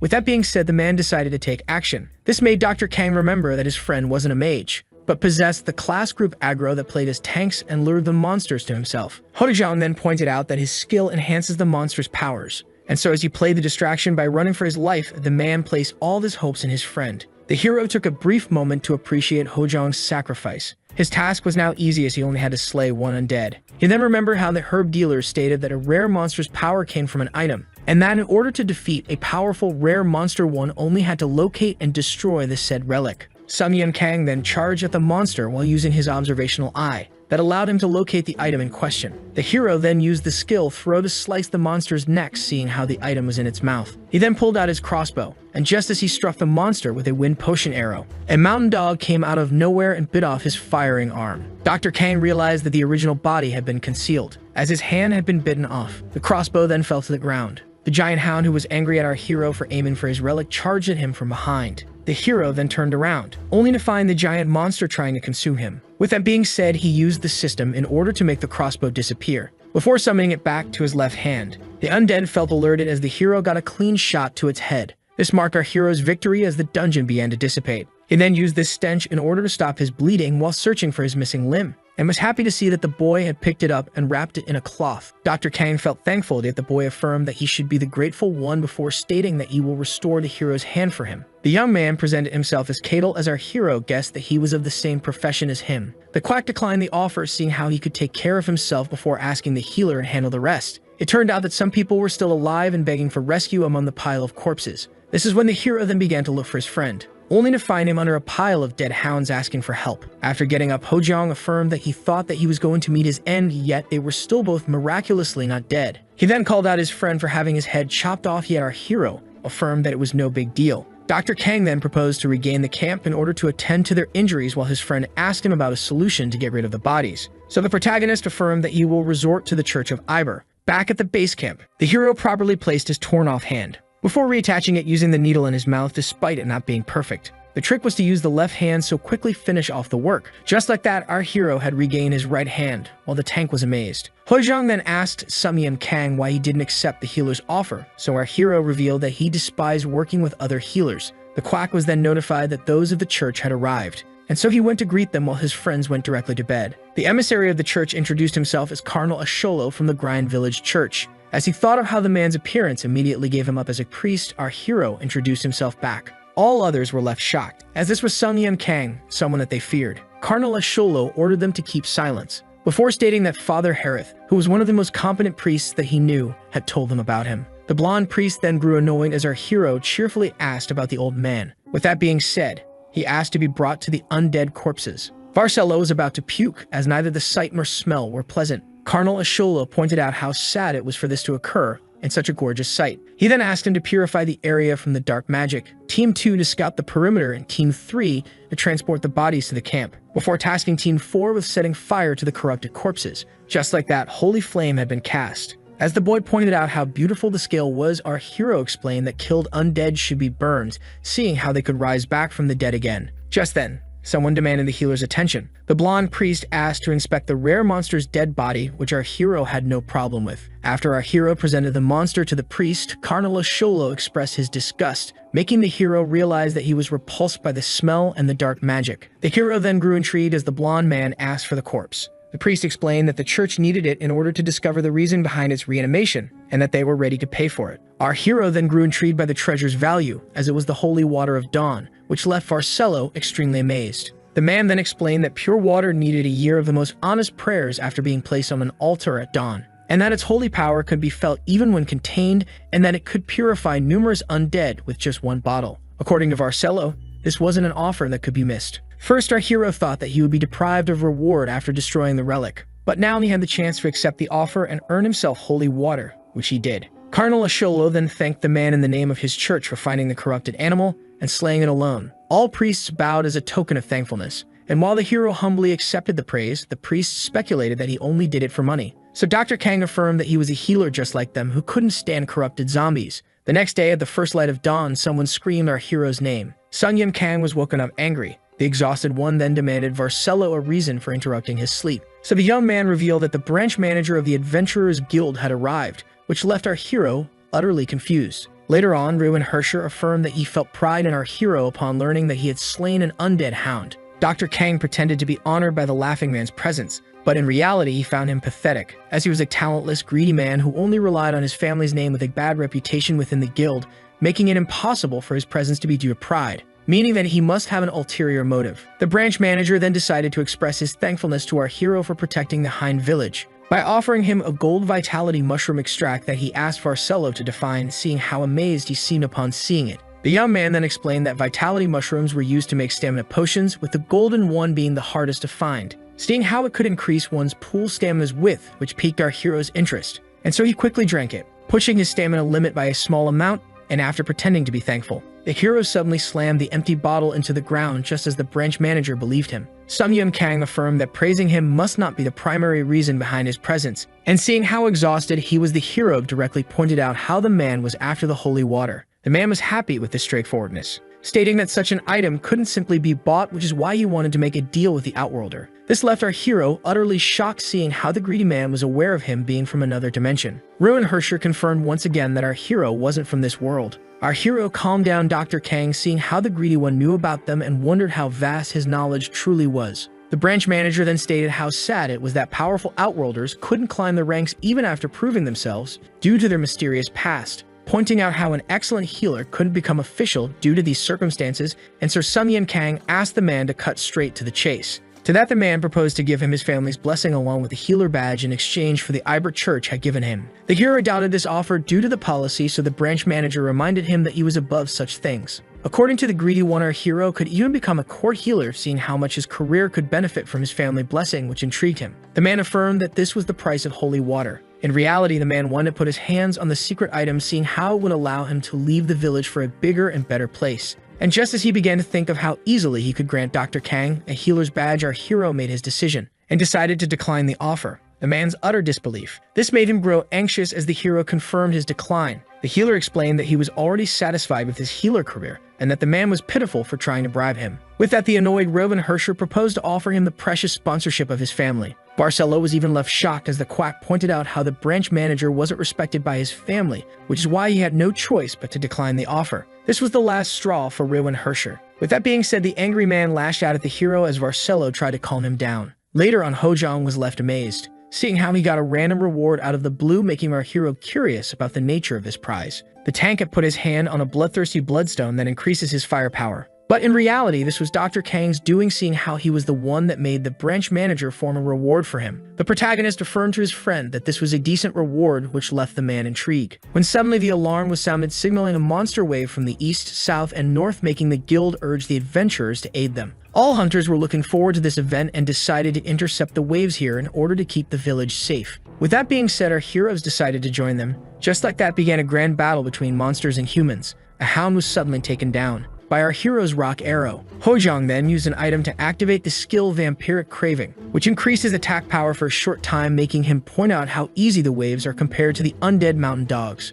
Just then, our hero felt alerted as a giant beast / an adventurer from the back. A boss monster had appeared. The adventurers were determined to slay it, as it was the only enemy remaining, yet this task was of no ease. Seeing how to penetrate the boss monster, the tank pointed out how useless rock arrows were, yet our hero wasn't out of solutions. That being said, the man charged up the steel mole claw arrow and fired it at the monster's neck, leaving it in great pain as it let out an agonized scream. Seeing how the arrow penetrated the defense, our hero ordered everyone to target the wound, and Hojong, who widened the wound, gave the signal to Sun Lian Kang. With that, the hero launched himself into the air, above the bear, and struck him with his knife using his star skill. With that, the monster suffered a critical hit, and then pushed its last roar before falling to the ground, marking the victory of the adventurers. Later on, the hunters began to gossip about Hojong and Sun Lian Kang's feats during the battles. The tank was then overwhelmed by a sense of pride seeing how well people talked about them, before noticing his friend who wanted to use his 300 points to play roulette. The man even bet money that none of the rewards would be satisfying, yet our hero couldn't help but have his hopes up. Upon receiving pitiful prizes, the hero couldn't help but feel disappointed. Southern Versailles will try to catch on to our heroes, which should have them intrigued, so the young man pointed out how they had prevented a great catastrophe today before thanking them, and one asked if the camp is going to be closed. Barcelo affirmed that it was only a temporary measure until the church finished investigating. Our heroes, and Hojong in particular, were pleasantly surprised to see that they were offered one free raspberry made as a thank you gift. The two of them then pleasantly enjoyed the free drink. Hojong expressed that this was exactly what he was craving, while Sun Lian Kang pointed out how surprised he was by this kind of reward. Our hero then revealed to his friend how all camp workers were from the village, making his friend point out how they would normally be from outside. Just then, a figure noticed the doctor upon entering the pub. Our hero also seemed to have recognized the incoming figure. Just like that, the protagonist was reunited with his old patient, Loose Taker. The confused tank asked if they were acquainted, so our hero revealed that he was once a patient of his, as the man pointed out how thankful he still was. Loose Taker took this opportunity to repay the doctor for his services,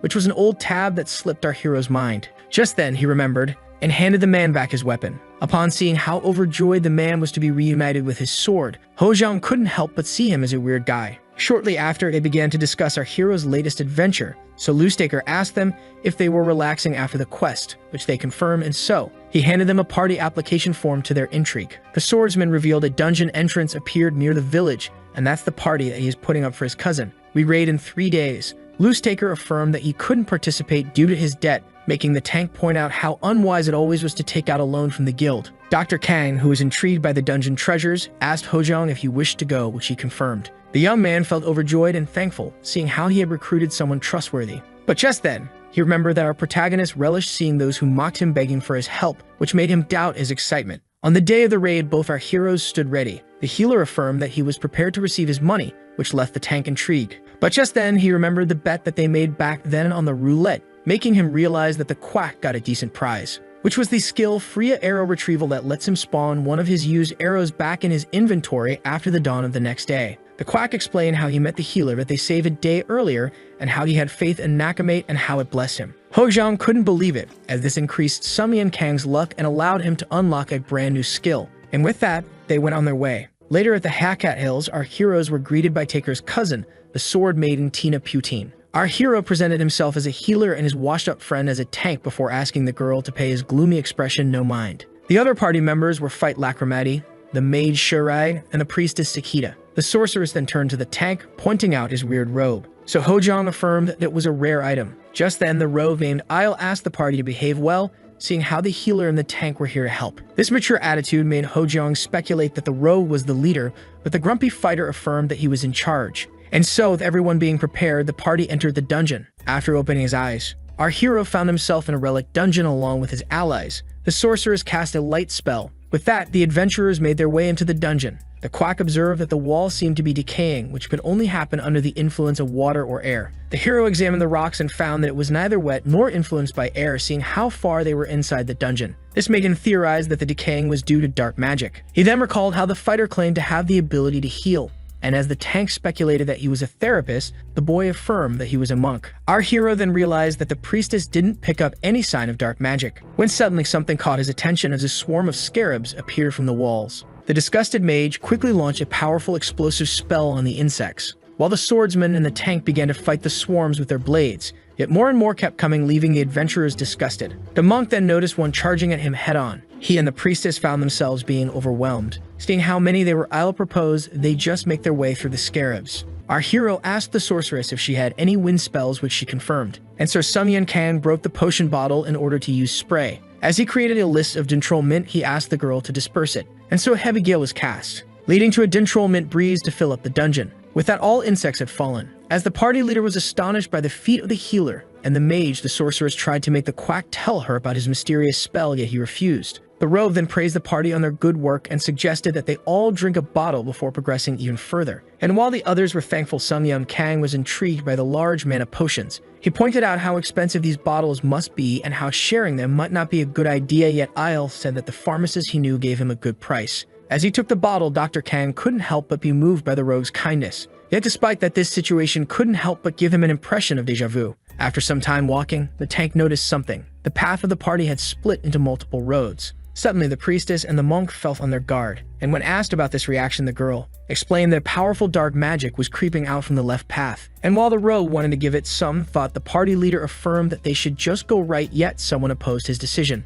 The protagonist affirmed that they should go towards the powerful dark magic, upon stating that they should go left. The hero was scolded by the fighter, who reminded him of the ominous dark magic, yet the quack affirmed that he was well aware of it. This greatly angered the monk, who grabbed Dr. Kang by the collar and screamed at him for choosing such a suicidal path, calling him a madman. The tank and the swordsman tried to calm him down, yet the party leader affirmed that his opinion was meaningless as he wasn't sensible to black magic. Tina Putain felt particularly insulted as the young man expressed his regrets for teaming up with someone introduced to him by a nudie. Neither the priestess nor the sorceress that had faith in her wanted to go towards the dark magic. With that being said, the monk stated that if our hero really wanted to go left, he was free to do it alone as he pushed him away. With that, the party leader along with the mage and the priestess went right. The doctor, who affirmed that he was unharmed, asked his patient's cousin if she didn't wish to go right with the rest. Tina Putain explained that the healer must know something, seeing how it was her cousin that introduced them. The protagonist was pleased to see someone having faith in him. He then turned to the rogue, who stayed by his side. Isle explained that he wanted to put his faith into the quack hero. Later, as the rest of the party made its way into the right path, they noticed an absence of monster activity. And while the monk was questioning the doctor's judgment, the sorceress understood Tina's faith in him,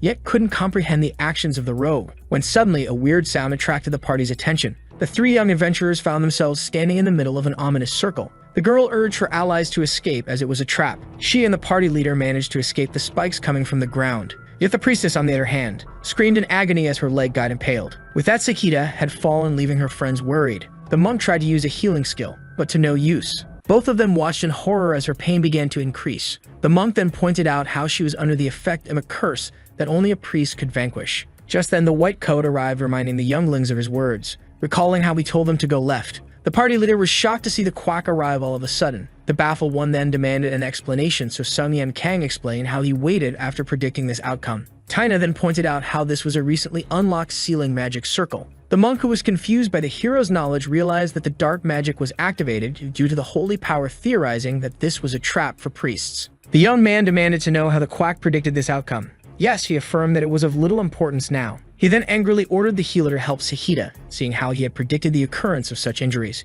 yet he refused. The monk grew angry, by the second, as Dr. Kang pointed out that this was their fault for disregarding his advice. But just then, he turned to his friend, who was in atrocious pain, and so he had no choice but to admit his wrong and get on his knee in order to ask the healer for help. Sun Yum Kang was more than pleased with this humbled cry for help. As our hero began to treat the wounds, the tank asked him about the curse, seeing how they had no holy power to counter it. The quack affirmed that skills were used. This was how they had holy water in their possession. Seeing how powerful this blessed liquid was even when sealed inside a bottle, the quack speculated that a single drop should be enough to help the girl. As the holy water began to take effect, the rest of the party were wondering if the quack could really help out their friend. The sorceress was surprised to see the rogue point out how he couldn't help her, seeing how he almost had no holy power and was dealing with a powerful curse, making the monk fear the worst. Just then, the protagonist arrived. All were left shocked upon seeing Sakita alive, healed, and well on the tank's back. All were impressed by this achievement, as the party leader apologized for rudely underestimating our hero,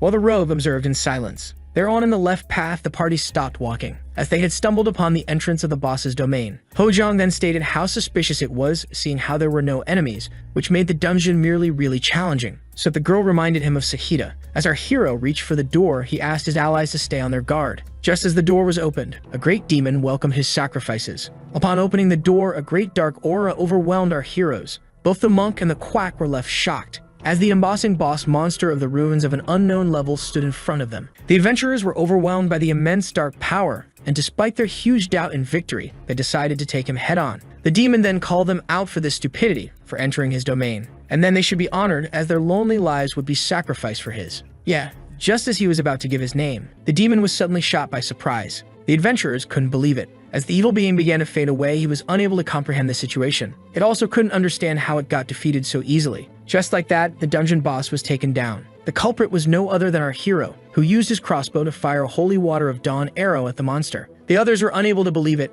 as this sudden victory didn't seem to make sense. Hojang Kim scolded Sun Lian Kang for using his strongest move at the start of the fight, affirming that it was more logical than using it at the end. He then used the Freya arrow retrieval skill to take back the powerful projectile that took down the demon. Dr. Kang then reminded the party leader how the dungeon would soon fade away as its boss had been slain. The sorceress asked if she should draw the exit right away, but the rogue explained that they should scavenge the room first, seeing how they still had some time, and how keeping the exit open takes a lot of mana, ultimately convincing the mage. The party leader then reminded his crew that they were on the clock, and whoever discovers an item gets to own it. The sorceress then noticed something odd, as a large stain of blood covered the altar, making her point out that the demon must have slain countless lives on it, while Hojang Kim urged her to take whatever is precious to replace the altar. Our hero speculated that an item must be hidden under the altar, and was shocked to find a box. But just as he opened it, someone pushed out a loud scream. This left the healer shocked, as a pack of undead emerged from the dark circles. The party stood prepared for battle, as the monk condensed his mana and attacked the zombies with the skill Holy Fist. The young man was then left annoyed as the tank praised him for his fighting skills and called him a physical therapist. According to the sorcerers, victory wasn't rich even when facing the zombies by destroying their heads, before unleashing powerful spells targeting multiple enemies at once. Meanwhile, our hero was taking the zombies down with his rock arrows, thinking of how odd it is to see the undead attack them even after the death of the boss. With that, the battle came to an end. Our hero then turned to the corpse of the boss monster, and to his shock, no core was found. And just as he was about to tell Hojang Kim of his find, the man suddenly lost consciousness. The hero then turned to the rest of the party, and was shocked to see all of them lying on the ground. The healer quickly realized that Hojang Kim was in a slumber rather than the embrace of death, and that the demon that he killed was in fact a fake. After crafting a stamina arrow, the hero began to think of how the real boss was still creeping in this very room. He then fired his 3 projectiles. Suddenly, one of the targets stood up and countered the arrow, while the other 2 managed to hit their targets. The hero then presented his excuses for firing the crossbow so suddenly and affirmed that the arrows were in fact buffs to the rogue. And while Isle expressed how surprised he was to see the hero healing using arrows, the quack explained how he had caught him in his trap. The rogue claimed that the doctor had it all wrong, and that his class required him to be agile and that he parried the arrow out of instinct, then pointed out how everyone was unconscious except the young man, making him call out the doctor for also being awake. The protagonist then began to recall how he was the only one to not drink the potions handed out by the rogue, who was left feeling shocked and alerted. He then summoned his knife, jumped into the air, and clashed with the young man, pointing out how the average rogue wouldn't use a dagger filled with dark magic, and that he must be the true boss of this dungeon. Upon hearing this, the young man's eyes widened, and called out our hero for being a clever adventurer. With that, the apostle of the forgotten deity Isle Crow revealed himself as the true boss of the ruins. This left our hero amazed, as he didn't expect him to actually be the one in charge, but a mere fake. The boss monster pointed out how he was now unable to lie, and how amazed he was to see the quack being the first to uncover him. Isle wanted to make our hero a live sacrifice like all the others as he stabbed himself in the hand, affirming that the only reason was for the sake of the one he worships. This made our hero wonder about the villain's body count. The boss then planted his foot firm onto the ground, before launching himself at high speed at our hero. With that, the 2 knives clashed once again. Our hero tried to take the edge by using his rock arrows, but the rogue parried them all with great ease. Isle then explained how he used to be a normal rogue before being chosen by his deity, and affirmed that it will be greatly pleased with the quack as a sacrifice, just like his previous party the day he killed them. This crazed speech made the hero realize that words wouldn't work with the dungeon boss. But just then, he realized something startling. As enormous magic circles appeared, the villain asked the hero to simply accept his death, making him wonder if they were drawn with the rogue's blood. Our hero found himself in the middle of one of the circles, as giant terrifying blood hands emerged from the ground that the worshipper aimed to use to sacrifice him. With that being said, the hero found himself being engulfed in the dark magic, but the evil sorcerer was left surprised as a bright light emerged from the circle. The man was then left shocked, as our hero emerged unscratched from his attack, pointing out how his excellent knife work was worthy of the rogue class. And as the spell began to dissipate, he pointed out how much of a shock all of this was. The man was left baffled upon seeing his pal fading away. He then decided to try sacrificing our hero once again, yet his spell was once again unable to touch him. Isle Crow was left utterly baffled, as the power granted by the one he worships was rendered useless, making the hero point out how religious he was. He then asked him about the box under the altar, and if the orb inside it was one of his possessions. The dungeon boss quickly began to panic after recognizing it as the Orb of CURES. This made the quack realize that it contains the power of a divinity and enhances magic defense and mana resistance, and was a divine artifact. The young man pointed out how the box was under a powerful seal, making our hero think of how it was made with dark magic, and that his holy water arrow had destroyed the seal at the start of the fight. Seeing this made the man grow even angrier, affirming that the forgotten one that he worships will soon return, and that he will make sure of it as he charged at our hero. Before starting to attack him relentlessly, Sun Yun Kang, who found himself in a tough situation, pointed out how religious the man was and how he was able to fight like a rogue. Seeing how much the villain cared about the orb, the quack tossed it into the air, daring him to retrieve it. This made Isle's attention shift completely towards the divine artifact, just as our hero had planned. He then used his mana thread to catch it before the villain did, and just as he retrieved it, he used his crossbow to craft a rock arrow, before finally managing to land a hit on the black magic user's head. Upon seeing this, the sorcerer used the skill Dark Thorns, which startled our hero. The quack realized that this skill wasn't meant to attack, but to defend the user while he caught his breath, and so he used his skill Incision in order to cut through the thorns as he charged towards the man. After grabbing a sample of the cursed plant, the man used it to craft a dark thorn arrow that he aimed at the dungeon boss. Isle looked in disbelief as the powerful arrows struck head-on. The dungeon boss was then defeated and began to cry about his lord's orb, which shocked our hero, making him think of how the residents of this world are too attached to their religions. Isle then stated that according to the one he worships, our hero was being protected by a mysterious entity, making him think that he and it were one and the same. As Sun Yun Kang stated that he was an atheist, he began to think of how powerful CURES must truly be to be aware of the manager behind the system. But despite all, our hero had to confirm that he was granted great power, making the defeated dungeon boss point out how he will always want more. With that, the man fell to the ground as the quack stated that he wasn't a crazy man like him. Dr. Kang didn't adore the manager but had no choice but to work with it. And so he went to wake the rest of the party up as dark magic gathered around the defeated boss, who was left on the brink of death. The adventurer then began to regain consciousness as Dr. Kang rushed to greet his confused friend. But just then, the sword woman let out a scream of horror upon seeing the rogue's body.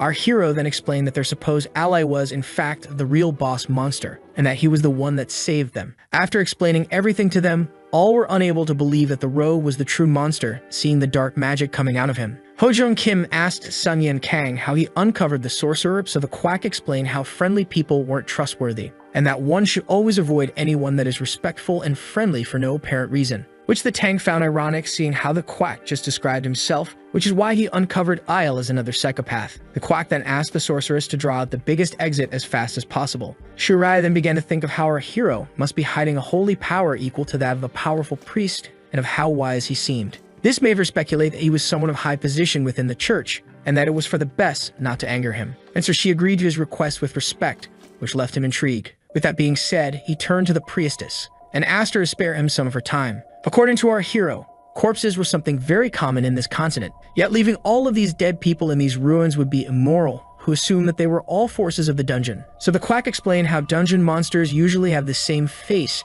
and how these corpses must be those killed by Isle. The shy girl then claimed that this was a matter that she wanted to abort, seeing how her position as priestess wouldn't allow her to leave them here. Our hero, who had realized that the girl was too shy to speak her mind, asked if they could be of any assistance. The priestess then claimed that she would be pleased to see the rest of the party praying for the souls of the dead. With that, the corpses were now in a light circle. As the young girl began to pray to Iber, all prayed for these poor souls to find eternal rest. Just then, our hero received the notification from the system. Sun Yun Kang had achieved rest in peace, which could only be done by praying during a cleansing ritual. He was shocked to see that this earned him an achievement, and found himself earning the skill Calming Prayer upon checking the reward. Ho Jung Kim and Sun Yun Kang then both realized both of them received the same achievement. As the idea of transferring the bodies to the circle was proposed, our hero wished for a magic shroud to cover them all, so the swordswoman decided to take care of it. And so she used powerful magic to create a thin shroud, which left the party amazed, yet the girl tried her best to stay humble. And just as the sorceress signaled that all preparations were made, our hero turned his gaze to her and urged her to escape, yet she couldn't understand. With a swift movement of the dagger, the rogue stabbed the sorceress as she began to cough blood. All were left shocked and horrified, as Isle was supposed to have left this life. And seeing how nothing here permitted the use of necromancy, our hero realized that a way did exist. All of this was the doing of the one that the rogue worshipped, named CURES.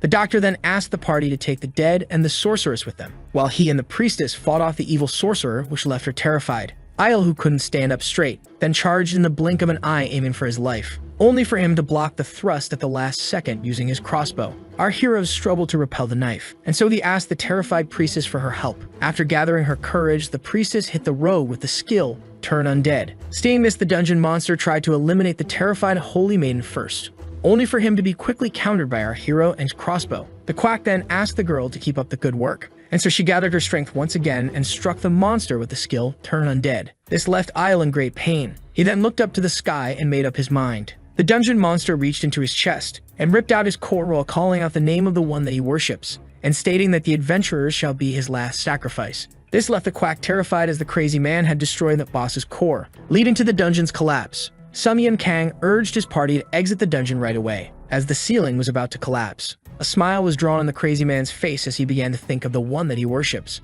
before finally affirming that all he did was for his sake. With that, the rogue found himself being crushed by a giant boulder. Meanwhile, our heroes rushed to the exit. The doctor quickly asked the monk about the mage. According to the party leader, World had made a full recovery, yet there was a problem. The sorceress found herself in panic as her spell wasn't working. With that, our hero realized that they had fallen prey to Isle, seeing how the horror of this experience made sure to lose control of her magic. This allowed him to understand what he meant when he called them sacrifices. The monk was left mostly annoyed as they had lost the only mage that could create an exit. Tears rolled down the mage's eyes, losing hope seeing how there were no teleport scrolls to help them out. But just then, the protagonist realized something and pointed out to the terrified girl how the circle was complete and how it only needed enough magic to be activated. This made him realize that all hope wasn't lost. As he turned, Tina Putain understood what he meant, upon seeing how her magic was strong enough to recognize the different magic circles, and how she had enough skill to craft a magic shroud. Our hero realized that Tina was closer to a magic user than a melee fighter. The lady affirmed that she couldn't do it,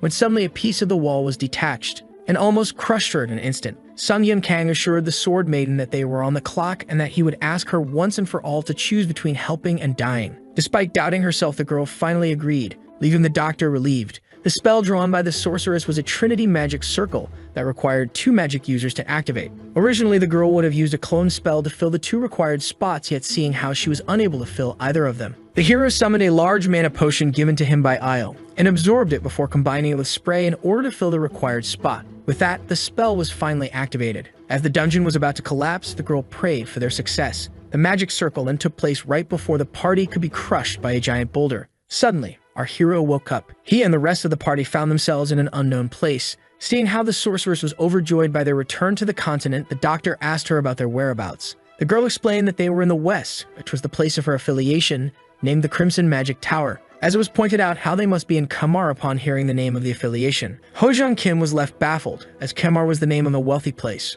Also known as the city above the lake, it was the safest in the region due to this affiliation, which pushed mages and wealthy aristocrats to rush to move there. Kamar is also rumored to have rare books and research intel that were quite easy for one to get his hands on. The hero then began to look around, thinking of how he had never set foot in such a place before, when suddenly, someone approached the door. Men and rogues walked towards the room, wondering who had arrived this late upon seeing the activation of the return coordinates. After opening the door, the man was left shocked. All were baffled by the presence of Shire. The quack asked the sorceress about their sudden reactions, and just as she was about to explain, someone rushed into the room and smacked the girl on the head with a staff. The man began to scream at the young girl for having the guts to return to the Crimson Magic Tower. The party watched on comfortably as the mages tried to calm down the aggressor. After that, all was explained to the one who manages the Crimson Magic Tower sector, named Tanthal Lurath, who had just beaten down the young mage. The manager then called out the girl for almost returning to a tower she fled from as an adventurer, stating that her mage life here bored her. He then turned to the quack, pointing out how he must have made quite the achievement,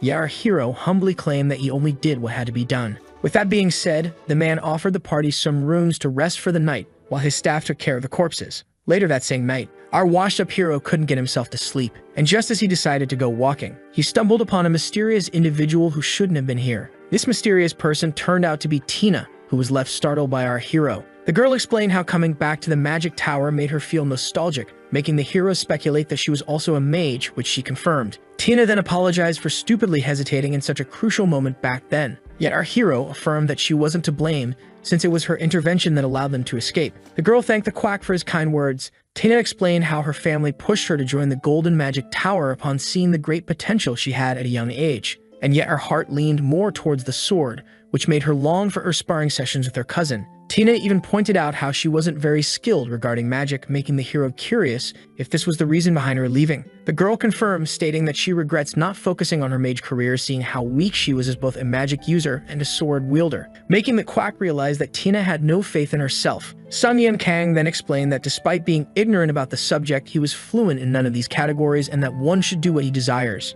He even suggested manipulation as a way to achieve her goal, which left her intrigued. According to our hero, one should use any way that is required in order to achieve his dream, which deeply touched the maiden. Sun Yan Kang affirmed that one should reach for his dream even when risking becoming a quack in the eyes of everyone else. The next day, the party was disbanded. The tank assumed that this was the best way for them to part ways, as the priestess went to finish the matter and the monk went to train. Our heroes then turned to Tina, as Hojong Kim suggested that she join them if she had nothing to do. The girl cheerfully affirmed that she would be pursuing a career as a magic swordswoman. Our hero was pleased to see the girl determined to chase this dream despite people badmouthing this career for being weak in both magic and swordsmanship. And so he handed her a letter with the name Ihan Choi on it, asking her to seek the mentioned place. The said man, friend of the quack and a powerful magic swordsman, and the coldest village of the north that the girl could just observe in order to get better. The moved lady thanked our hero from the bottom of her heart, and so she went on her way, affirming that she will make sure to send letters. Just as our heroes were about to go on their way, the sorceress suddenly stopped them. Shortly after, in the office of the manager of the Crimson Tower, the man apologized for the adventurer's day, affirmed that he wasn't bothered, and was intrigued by the presence of an overexcited man. This one cheerfully presented himself as Sishin, a professor from the Obsidian Magic Tower. The name of the place intrigued our hero, so the man explained how it was surnamed the Warlock's Tower, where the good use of dark magic was studied. Hero then recalled how dark magic was allowed to be used if the mage had a permit, despite the church firmly opposing it. The professor of the Red Tower explained that Sishin came back to see him after knowing of their latest adventure, as the dark mage asked them about the warlock they fought. Sishin was curious to see if they had any of his items, stating that he was willing to buy them all for the sake of his studies. As our hero began to think that he didn't want to give out the divine artifact, he suddenly remembered something. Back then, when he slammed the warlock with his crossbow, his dagger flew out of his hand and landed in their magic circle. With this dark item being in his possession, our hero presented it to the dark mage, who was left amazed. Upon seeing the evil power residing in it, the one from the Warlock Tower became determined to study it as he emptied his bag on the table. Sishin was determined to negotiate the dagger at any cost, but our hero realized that all he had to offer could only interest mages. Then a weird-looking toy caught his eye. Sun Yan Kang then turned it on, and it suddenly began to grow and sing, leaving our hero quite uncomfortable. This created a weird atmosphere within the room. The embarrassed magic professor turned off the lively music box gifted to him by his friend, explaining how this item turns mana in the air into stamina, which was confirmed to our hero upon seeing how his stamina bar was restored to the maximum. And so, to the major surprise, he decided to trade the dagger for the lively magic box. Later on, the healer explained how the tank added some items to their deal in order to clear his conscience to the tank, who stated selling these will fetch a good price. Our hero then opened the scroll that piqued his interest, as it was a recipe for an ice potion, which pleased the quack, seeing how he needed to resupply himself with mixture and materials. Sun Yan Kang then suggested to Hojong Kim to prolong their stay here, which intrigued him. Dr. Kang explained how the manager of the tower allowed it. The mage stated that this was his way of thanking them for saving his pupil. This made Hojong Kim have second thoughts about his opinion regarding mages, as to him they assumed themselves superior to the others. And so the man agreed, stating how the Magic and Magic Tower is rumored to sell items found nowhere else, making the quack state that it was their stay's primary reason. Later on, at the potion shop of the Crimson Magic Tower, something caught Dr. Kang's attention as he was resupplying himself with stamina potions. As a potion was being made, the protagonist addressed its maker, pointing out that he shouldn't add these herbs to the potion. This made him look like an ignorant adventurer with no manners in the eyes of the mage. The man ignored the advice and added the leaves regardless. Dr. Kang urged his friend, who started to think that he was right about mages, to exit the shop. As they made their exit, the tank asked the healer for the reason behind his advice, and just after they walked a few steps away, a loud explosion emerged from the potion shop, and while Hojong Kim was left baffled, Sun Yan Kang affirmed that this was the main reason for it. The tank was left shocked upon witnessing the explosion, and was then left confused as he witnessed his friend charging in. Meanwhile, great havoc was wreaked inside the magic potion shop. One of the mages urged the other to use Mana Shield to protect themselves from the smoke that is potentially harmful. Being said, the mages created a shield of magic around them, but something unexpected happened, as the shield made out of magic began to dissipate. Upon witnessing this, all were left shocked and in panic, and so the magic users rushed to the exit, when suddenly, our protagonist arrived. As his friend blocked the exit, Sun Yan Kang affirmed that no one shall leave this place. He then recalled his advice to the young mage regarding the herb. The quack reassured the magic users that the incense herb wasn't harmful, which shocked the young mage upon hearing the name the man gave it. Our hero explained that the smoke wasn't poisonous, which reassured the mages. But as he stated that exposure would result in the mana inside their bodies melting, all were left in a great state of panic. The young mage then felt something coming up. He and the rest of his companions began to barf on the ground. All were left horrified by this incident, as it meant that the mana had exited their bodies and that they couldn't resort to magic now, which made them all rush to the exit in terror. Yet upon seeing this, the hero fired some arrows in order to calm them down, before deciding to remind them about their whereabouts. The young mage was then shocked as the man explained how they were in the middle of the Crimson Magic Tower, and how unwise it would be to deal with this incident once outside. Magic towers were institutions made for mages in order to study magic and sharpen their skills, meaning that they are made for numerous facilities that use magic for their research. The magicians quickly realized that opening the door would result in the countless facilities being ruined, which made them lose hope. Yet the quack showed them that there was a way to counter the smoke, and that they would remain unharmed if they consumed the cure and waited, which you could obviously make being a healer. Yet just as they urged him to begin cooking, the hero stated that countering the smoke was far more important than helping the mages, making a chill run down their spines. Becoming deprived of mana wasn't a lethal event, yet in the eyes of mages, it was a fate worse than death. Yet helping them wasn't his priority. With that being said, the mage gathered his courage, went on his knees and begged the man for the cure, along with the others, stating that they would do anything to make the smoke disappear. A dark smile appeared on our hero's face as moments like those made his career as a healer. Ho-Jung-Kim was curious if the mages would have to absorb all the smoke, stating that they didn't have time for it, despite how amusing it sounded. To their good fortune, this incident occurred in the magic potion shop. Our protagonist urged the mages to fetch him the ingredients. Each of the magicians was given a paper with the ingredient names on them. Just like that, our hero was given exactly what he needed, while thinking of how this problem must be handled in the shop despite their inability to touch the smoke. Our hero came up with the simple solution of changing the smoke's physical properties. Suddenly, Ho-Jung-Kim began to take off, making the hero realize that he must speed up the process, seeing how his ally was getting affected despite his weak magic. After powering it into the bottle, our hero used that for the skilled spray, thinking of how he must help Ho-Jung-Kim. As the purple mist began to spread out, small balls began to drop from the air. This shocked the mages, as well as the tank. Sung-Yin Kang explained that this solution turned the materials into gel. He then cheerfully demanded them to get rid of the condensed substance. While cleaning, one of them tried to complain, but the others quickly tried to shut him up, fearing the quack's reaction. Just like that, the smoke had been handled and all were cured by the power of the incense herb antidote. Yet this little adventure resulted in the potion shop being in a very pitiful state, which made the mage apologize to him. The quack affirmed that they should present their excuses to the owner of the shop instead after cleaning it up. With that, the young mage pointed out how the quack mentioned an incense herb, which confused him, seeing how he was certain of using an aroma herb. He explained how it referred to aroma herbs that were transformed by concentrated mana,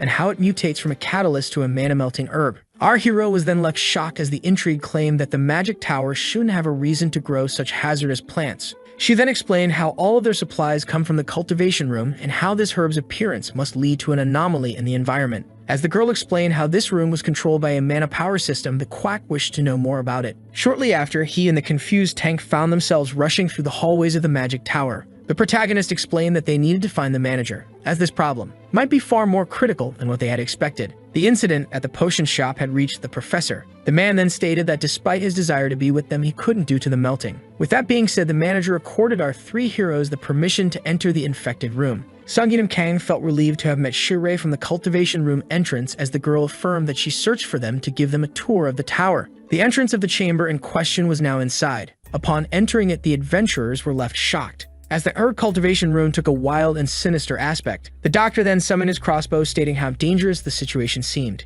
It was then pointed out that all condition control in magic circles had been broken. According to the sorceress, the mana was oddly and highly concentrated, making her theorize that the issue was from the main magic circle. And while they were discussing the whereabouts of the said circle, something began to move. Our hero then noticed something attacking them, and so he grabbed Ho-Jung-Kim in order to push him out of harm's way. The tank was left curious about the nature of the attacker, yet the healer pointed out how obvious it was, as it was a plant turned into a monster named Martin Ivy. Shirei quickly used her spell Wind Cutter in order to quickly take out the monster, yet it only had little effect. The plant then tried to counterattack, only for the tank to comment at the last second in order to protect the girl. Ho-Jung-Kim was able to slice a part of Martin Ivy, when suddenly something began to form on the plank's wound. To everyone's shock, the monster grew another tentacle, and quickly used it to whip the sorceress and the tank. The quack was also impressed by this regeneration as he bombarded the monster with rock arrows. This maneuver allowed him to sever some of Martin Ivy's vines. As it began to regrow its missing parts, the tank found its advantage to be too unfair. Yet to his surprise, our hero pointed out that this time wasn't like the last one, stating how its regeneration was far faster after being sliced with a wind spell. This made the adventurer realize that the main cause was the magic of the attack, and these monsters were just plants fertilized with mana.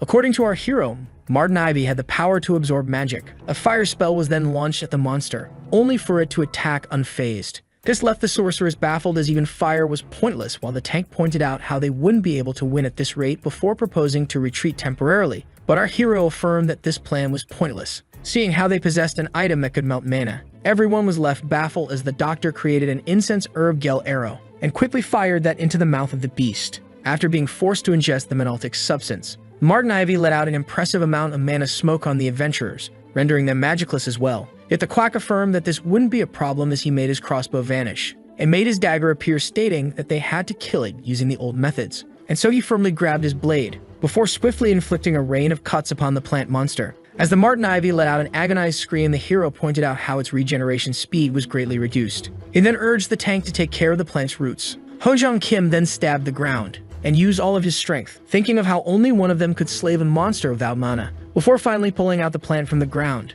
and asking Dr. Kang to put an end to it. Our hero then jumped into the air, gathered his power within his blade, in order to use the all-cutting skill. Just like that, the beast was sliced in half, and with its defeat, the adventurers felt relieved. With that, the quack asked the sorceress to guide him towards the main magic circle. The center magic circle was in a pretty bad shape. This sight made our hero wonder about the reason behind it, so Shurai explained how it must have been overloaded by its own mana, and seeing how the magic was getting crushed by its own weight. As the magic circle became more and more unstable, the heroes quickly realized that it was soon to explode. Just like that, the protagonist and his friend found themselves in front of a time bomb. And while the tank began to panic, the healer asked the sorceress if there was any way to stop the magic from going in. The terrified lady affirmed that there isn't any way to do so, and that a normal magician couldn't even see the mana circuit, before stating that even your own touch could make it explode. The girl then proposed to escape as far as possible. Yet the doctor knew that running away would be pointless, seeing how an explosion fueled with such magic power could even reach those outside the tower. And so he used his observation skill in order to see the mana circuit. After taking a good look at the main mana circle, the quack was finally able to see the flow of mana. Tank and Measure then left shocked, as our hero made his way to the highly unstable main mana circle. The healer realized that this sensitive spot shouldn't be dealt with a normal attack, and so he summoned a particular item, which was the Orb of the Forgotten Divinity that increases one's magic defense and resistance against mana to deal with this situation. As the unstable circle struck our hero with powerful lightning bolts, his allies had no choice but to watch in horror. Yet despite the pain, he decided to go for the circuit joint, and so he firmly grabbed the orb, buried himself, and used the skill throw to launch his only shot. The Orb of the Forgotten hit the mana circle in its center, preventing any more mana from going inside it. The divine artifact then absorbed all the magic, before falling unscratched to the ground. The mage then opened her eyes, and was shocked to see that the unstable magic was gone. At first, she didn't understand what just happened, but a simple smile from our protagonist explained it all, and so she and the tank rushed to hug the man who remained unfazed. Sun Yun Kang felt thankful to his observation skill, as it allowed him to fully comprehend the orb's abilities. Later on, the manager of the tower was left shocked by the recent events, pointing out how the issue must be from the power system itself, as his students stated that the magic tower would soon crumble if similar issues occurred. The sorcerers urged for the master to grant them permission to investigate, seeing how the shield that protects the city will crumble if the tower falls. Yet the manager explained that he didn't have enough power to grant them permission to investigate the core of the tower. This made the situation quite challenging for our heroes, as the protagonist asked if there was someone with the necessary authority. The manager explained how they should turn to one of the deputy masters, that goes by the name of Sir Hybe. The old man then asked our hero, who entered his office, about what he saw from him, so our hero began to explain the problem. And after being done with the explanation, the master assumed that the healer wanted access to the mana center. And before our hero could even deny this assumption, the man burst out. Sir Hybe screamed at our hero for being insolent enough to have this idea, pointing out how the mana center had been made using the finest technology in the Crimson Magic Tower, and that it would remain protected even if the tower itself is destroyed. Our hero was then left baffled, as the man affirmed that the mana center was perfect as it is. Yet just as the mage and the tank tried to point out the problems that they had run into in the magic herb cultivation room, the old man began to shout at the young girl for badmouthing their facility's honor after deserting it, and as he firmly forbade them from entering the mana center, our hero coldly and calmly suggested to the old man to quickly start the evacuation and do something about the problem. The deputy master ignored our hero's words as he explained how this would benefit him too. Just like that, the three of them were kicked out of the office. leaving the sorceress and the tank utterly annoyed. And while our hero pointed out the man's strange behavior, the girl affirmed that she hated magicians, which left Hojung Kim utterly intrigued, the dark smile stating that all of it was meaningless. As back then, he used his observational skill, revealing a near death that surrounded the old man. The old one then took a seat and worriedly wondered how much was discovered. The deputy master grew worried that the youngsters discovered that the mana power system had become defective. Sir Hive had ignored his role, seeing how he was preoccupied with the next master delegation ceremony, and realized that this incident could ruin his promotion. And so he decided to keep the matter a secret until he becomes master of the tower. Just then, he would quietly resolve the matter. Just then, the deputy master spotted a crack on the wall. To his surprise, a flash of light occurred. Before a great mana explosion, the mana began to burst out from everywhere, which made the ceiling crumble. Just then Sir Hyde got back to his senses and found himself stuck under the rubble. When he tried to remove them by magic, he was suddenly electrocuted, making him realize that magic was circulating in the wrong way inside his body, and so he began to scream for help. Feeling relieved to hear footsteps coming near, but to his shock, a familiar voice addressed him. Sun Yun Kang, who had just arrived, called, giving the deputy master necessary advice. The shocked old man then apologized for his rudeness and begged our hero to help him. Dr. Kang theorized that the system must be leaking mana from broken places, thinking of how the man who completely ignored him back then was now shamelessly begging him for help. Dr. Kang was left disgusted by the man who asked to be saved before all the others. To the deputy master's shock, our hero stated that this wasn't worth his time. The old one then clenched his teeth as the hero insinuated that he was willing to make a deal in exchange for his life.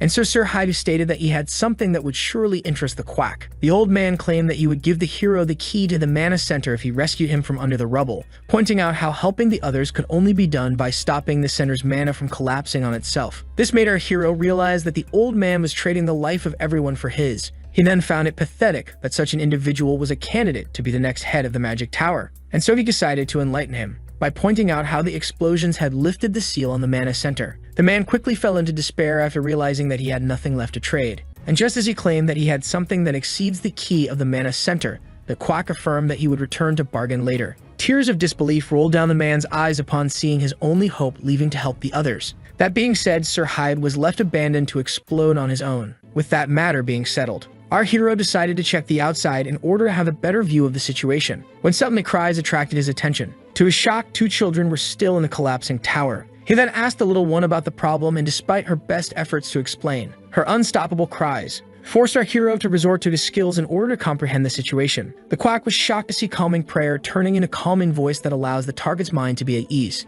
and theorized that the mutation was due to his lack of holy power. And so he used the said skill to calm the children down so they could finally explain to him the problem. A few seconds later, someone tried to carve his way through the rubble, blocking the entrance. Our hero finally managed to enter, thinking of how, according to the children, the floor exploded as they and their friend were studying, and how Rijai created a shield to ensure their escape when a bookshelf suddenly fell on her. Our hero prayed for the child's safety, when he suddenly noticed her lying under the ground under the bookshelf. As he approached her, the child asked him about his name. Rijai quickly deduced that the man who claimed to be here to help her was an adventurer based on his outfit. To his shock, the little girl displayed great wisdom, urging him to let her be and go rescue her friends. And after seeing how many painful injuries she had, he quickly realized that she was very selfless when it came down to her friends. This made him compare the brave little girl to the selfish old man as he tried to remove the rubble. The child asked the hero to stop, as a simple contact between them would get him electrocuted by the mana as its flow gets reversed in his body. Yet, as our hero reached out his hand to her, the little one thought that she was to blame. Yet to her shock, the man who was completely fine used his skills to stop the bleeding despite being unable to deal with her pain.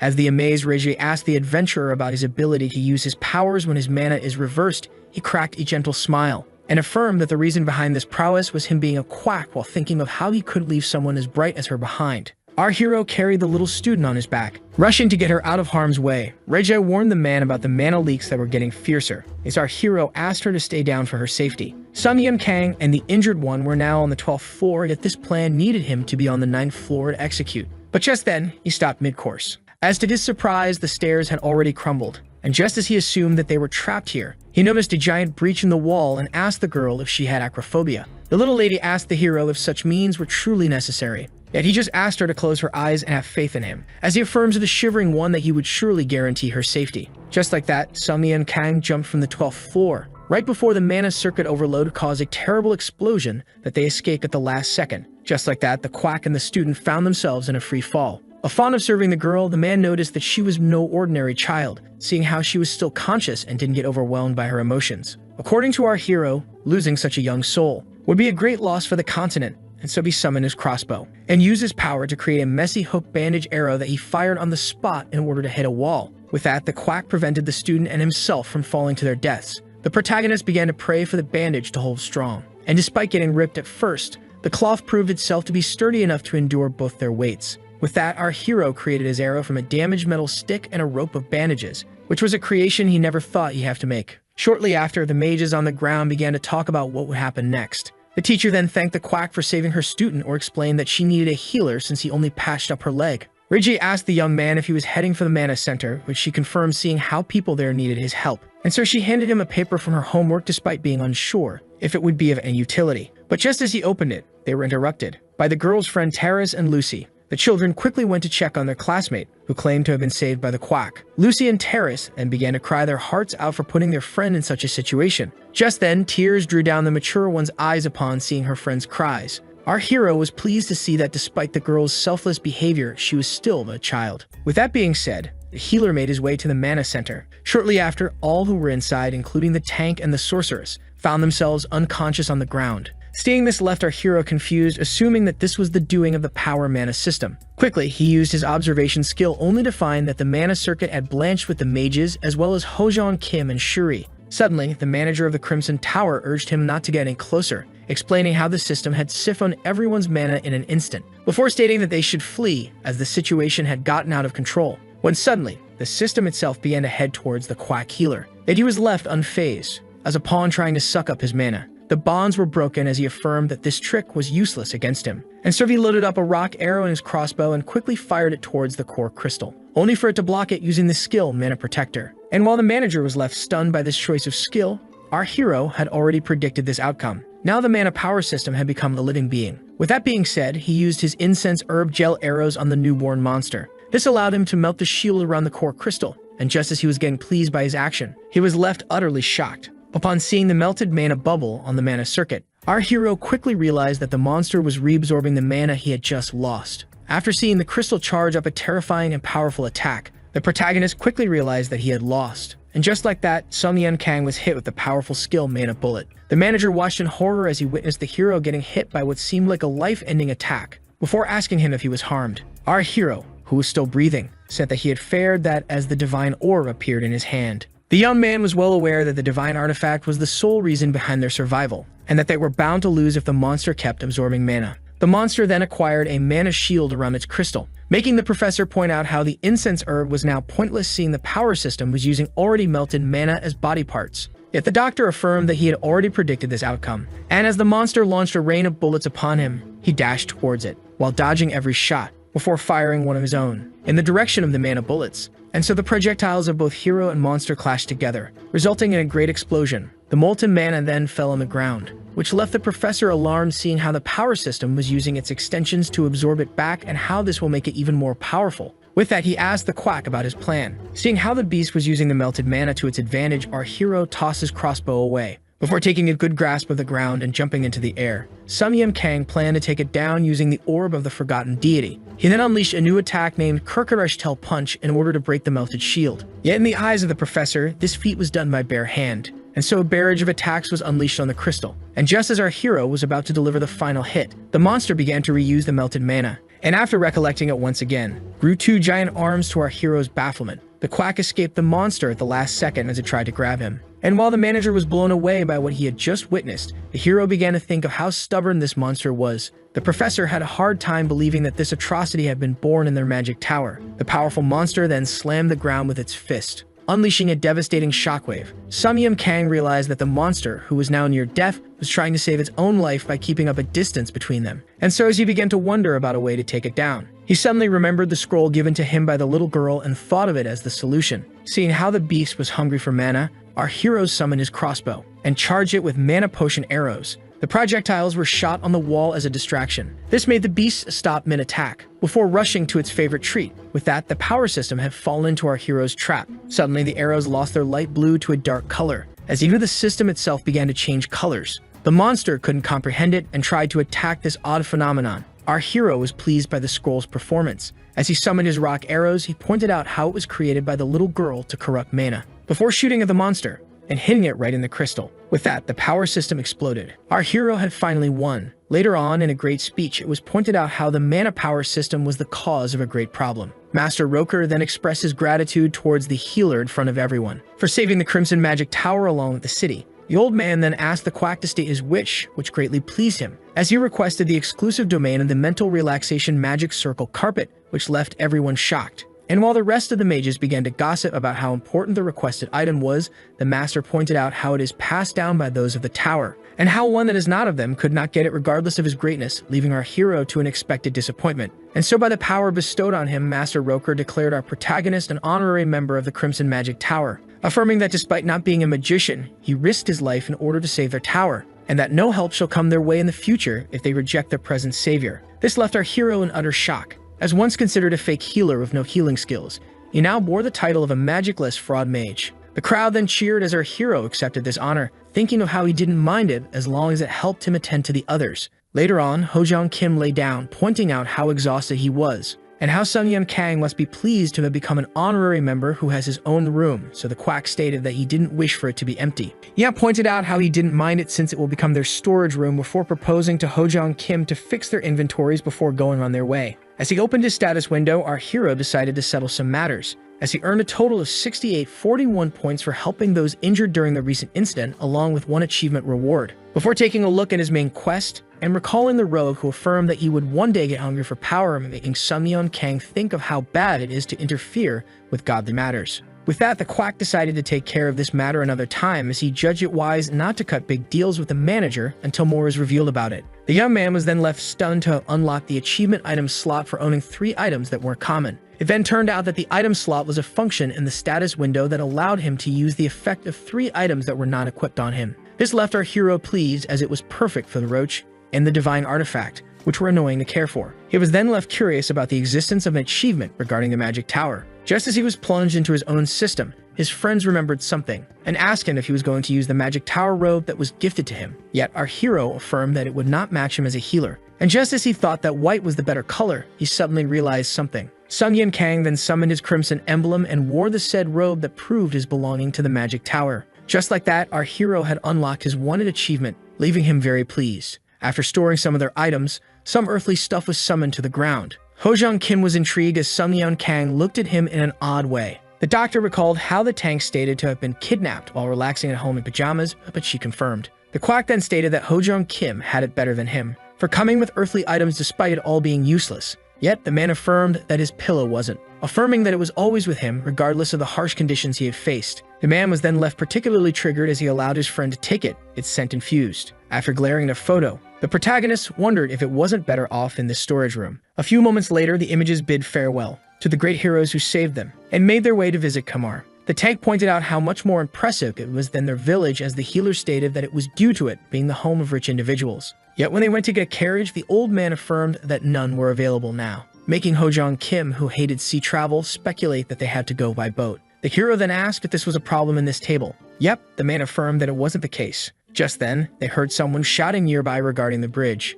The man was screaming at the guard as he needed to get his carriage to Charon City. Yet, as the soldiers explained how the use of the bridge wasn't safe anymore due to the recent issues in the Crimson Tower, the man was having none of it. And in the leap of impatience, he pulled out his staff and used his power in order to create a path made out of ice. This left the guards feeling alerted, as well as the tank and the healer. Just then, movement appeared underwater, and from it, many emerged. Numerous fishmen appeared on the surface. The soldier then readied themselves to fight while the civilians began to run from the fishmen. Just like that, man and monster charged at each other. One of the fishmen gripped the sphere with its sharp teeth, quickly overwhelming the soldier. But just then, arrows were shot, hitting it in multiple spots. This left the guard shocked. The hero then reloaded his crossbow, before shooting multiple fishmen once again. He then urged his friend, who used the temporary offensive buff Vampiric Craving, to stop the beasts from resurfacing. The thing then gathered all of its strength, before destroying the ice bridge in one thrust. With that, the monsters were quickly defeated. Yet, to Ho-jong Kim's surprise, Sun-Yeon Kang affirmed that the real fight had just begun. Just then, one of the guards realized that one of his friends was injured. Yet, just as the dumb one affirmed that this was nothing serious,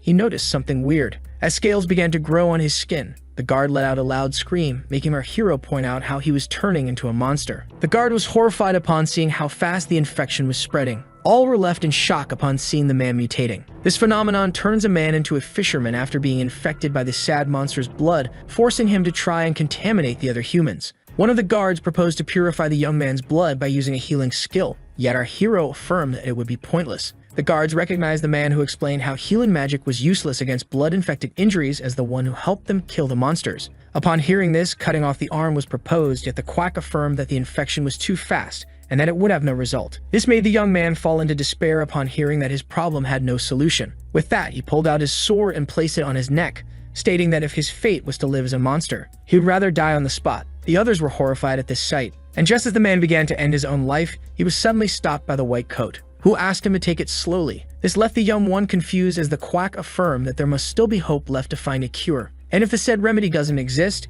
he shall easily be the first one to make it. Shortly after, our hero dived into the water in front of everyone. According to Sung Yan Kang, the main ingredient for the cure was a fisherman's liver, yet seeing how they decay quickly on land, he had to take it from underwater. His use of the absorbed skill on the one potion spared him the worry of breathing. Our hero had accumulated a total of 6841 roulette points, stating how his current skill set wasn't adequate for underwater combat. Our hero began to spend the roulette in hope of acquiring anything useful. Despite possessing a 100% accurate shot, our hero wished to keep it saved. Yet he had no choice but to cash out his star quest, seeing the solution to this problem required it. But just then, our hero dodged a shot to the head. The quack was now injured on the shoulder, realizing that this was a water cannon. Our hero didn't expect himself to stumble upon a gang of fishmen, and seeing how he didn't have time to close the distance, he charged up his crossbow and launched his hook shots, immediately hitting one of the beasts. With that, Sung Yan Kang began to pull a monster, before killing it in one slash, leaving him very pleased. Upon seeing this, the rest of the underwater monstrosities charged at our hero.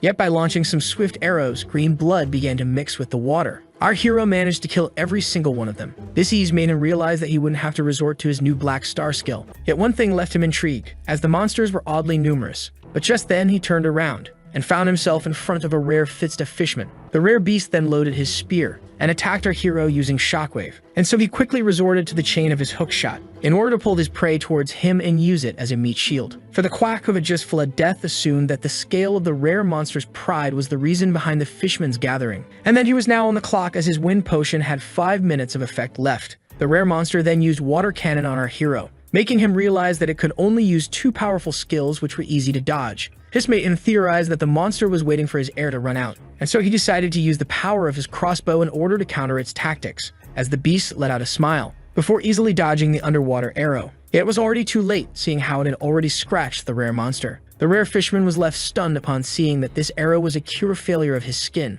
With that, the beast was plunged into deep pain. Our amused hero assumed that it was enraged by the fact that he had used poison on it, as this was the cure failure crafted from the monster's liver, which despite not being lethal, should plunge the air monster into horrifying agony. With that being said, our hero loaded his crossbow and cashed out his star quest. Just like that, the Quacken acquired a new black star skill, a skill that was so powerful that its arrows made holes into the monster's body. After using the black star skill harpoon arrow, Sung Yan Kang urged the rare monster to give up its relic and die. Meanwhile, at the surface, the tank and the guards grew worried seeing how long the protagonist had been underwater. But just then, something began to resurface. All were left relieved upon seeing Sung Yan Kang taking a breath. As they asked him if he was injured, the wet hero walked out of the water, affirming that humans weren't meant to live underwater. The young guard was pleased to see the scales rapidly disappearing. All were amazed by the healer's prowess as the cured one affirmed that he was indebted to our hero. The quack then asked him to keep the city safe as a way to repay him back, when suddenly, a guard arrived carrying urgent news from the east and west gates. The healer couldn't believe it,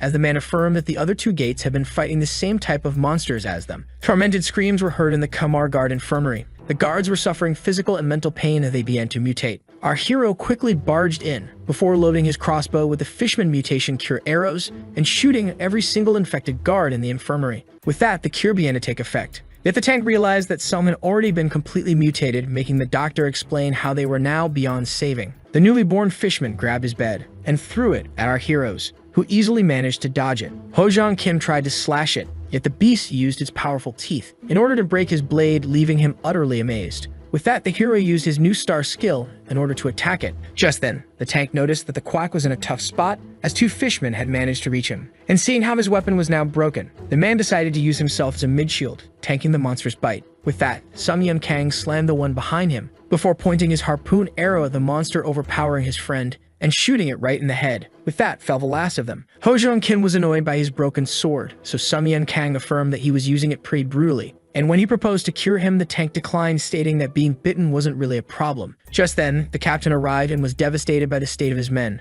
The quack explained that some had been cured, and how some were already too deep in the infection to be saved. This left the captain with a bitter taste in his mouth regarding his fallen men. Later that day, our hero tried to stay humble as the captain thanked him for saving them from a great disaster. And just as Sun Yun Kang was about to discuss his reward, someone interrupted them. Individuals began to demand the cure from him. Our hero recognized them as the citizens who built the ice road. After using his observational skill, it turned out that none of them was harmed, which left him utterly intrigued. Yet when he pointed out how they were all fine, the citizens screamed that they were also present when the attack occurred and that they might get infected. They then loudly claimed that their lives were far more important than the soldiers. But seeing how their ice road was the cause of the assault on the southern gate, the hero let out an evil smile upon seeing how much they were deprived of shame. And so he accepted to grant them the cure for mutation, which left them pleased. The quack explained that he had enough potions for everyone upon seeing them arguing on who should get it first. Yet to their shock, the hero decided to be as honorless as them by charging 400,000 gold for a single spoon. Upon seeing how baffled they were, he decided to increase the price by another 100,000 gold. Before increasing it once again to everyone's shock, Sun Yun Kang shamelessly charged them 700,000 for a single spoon.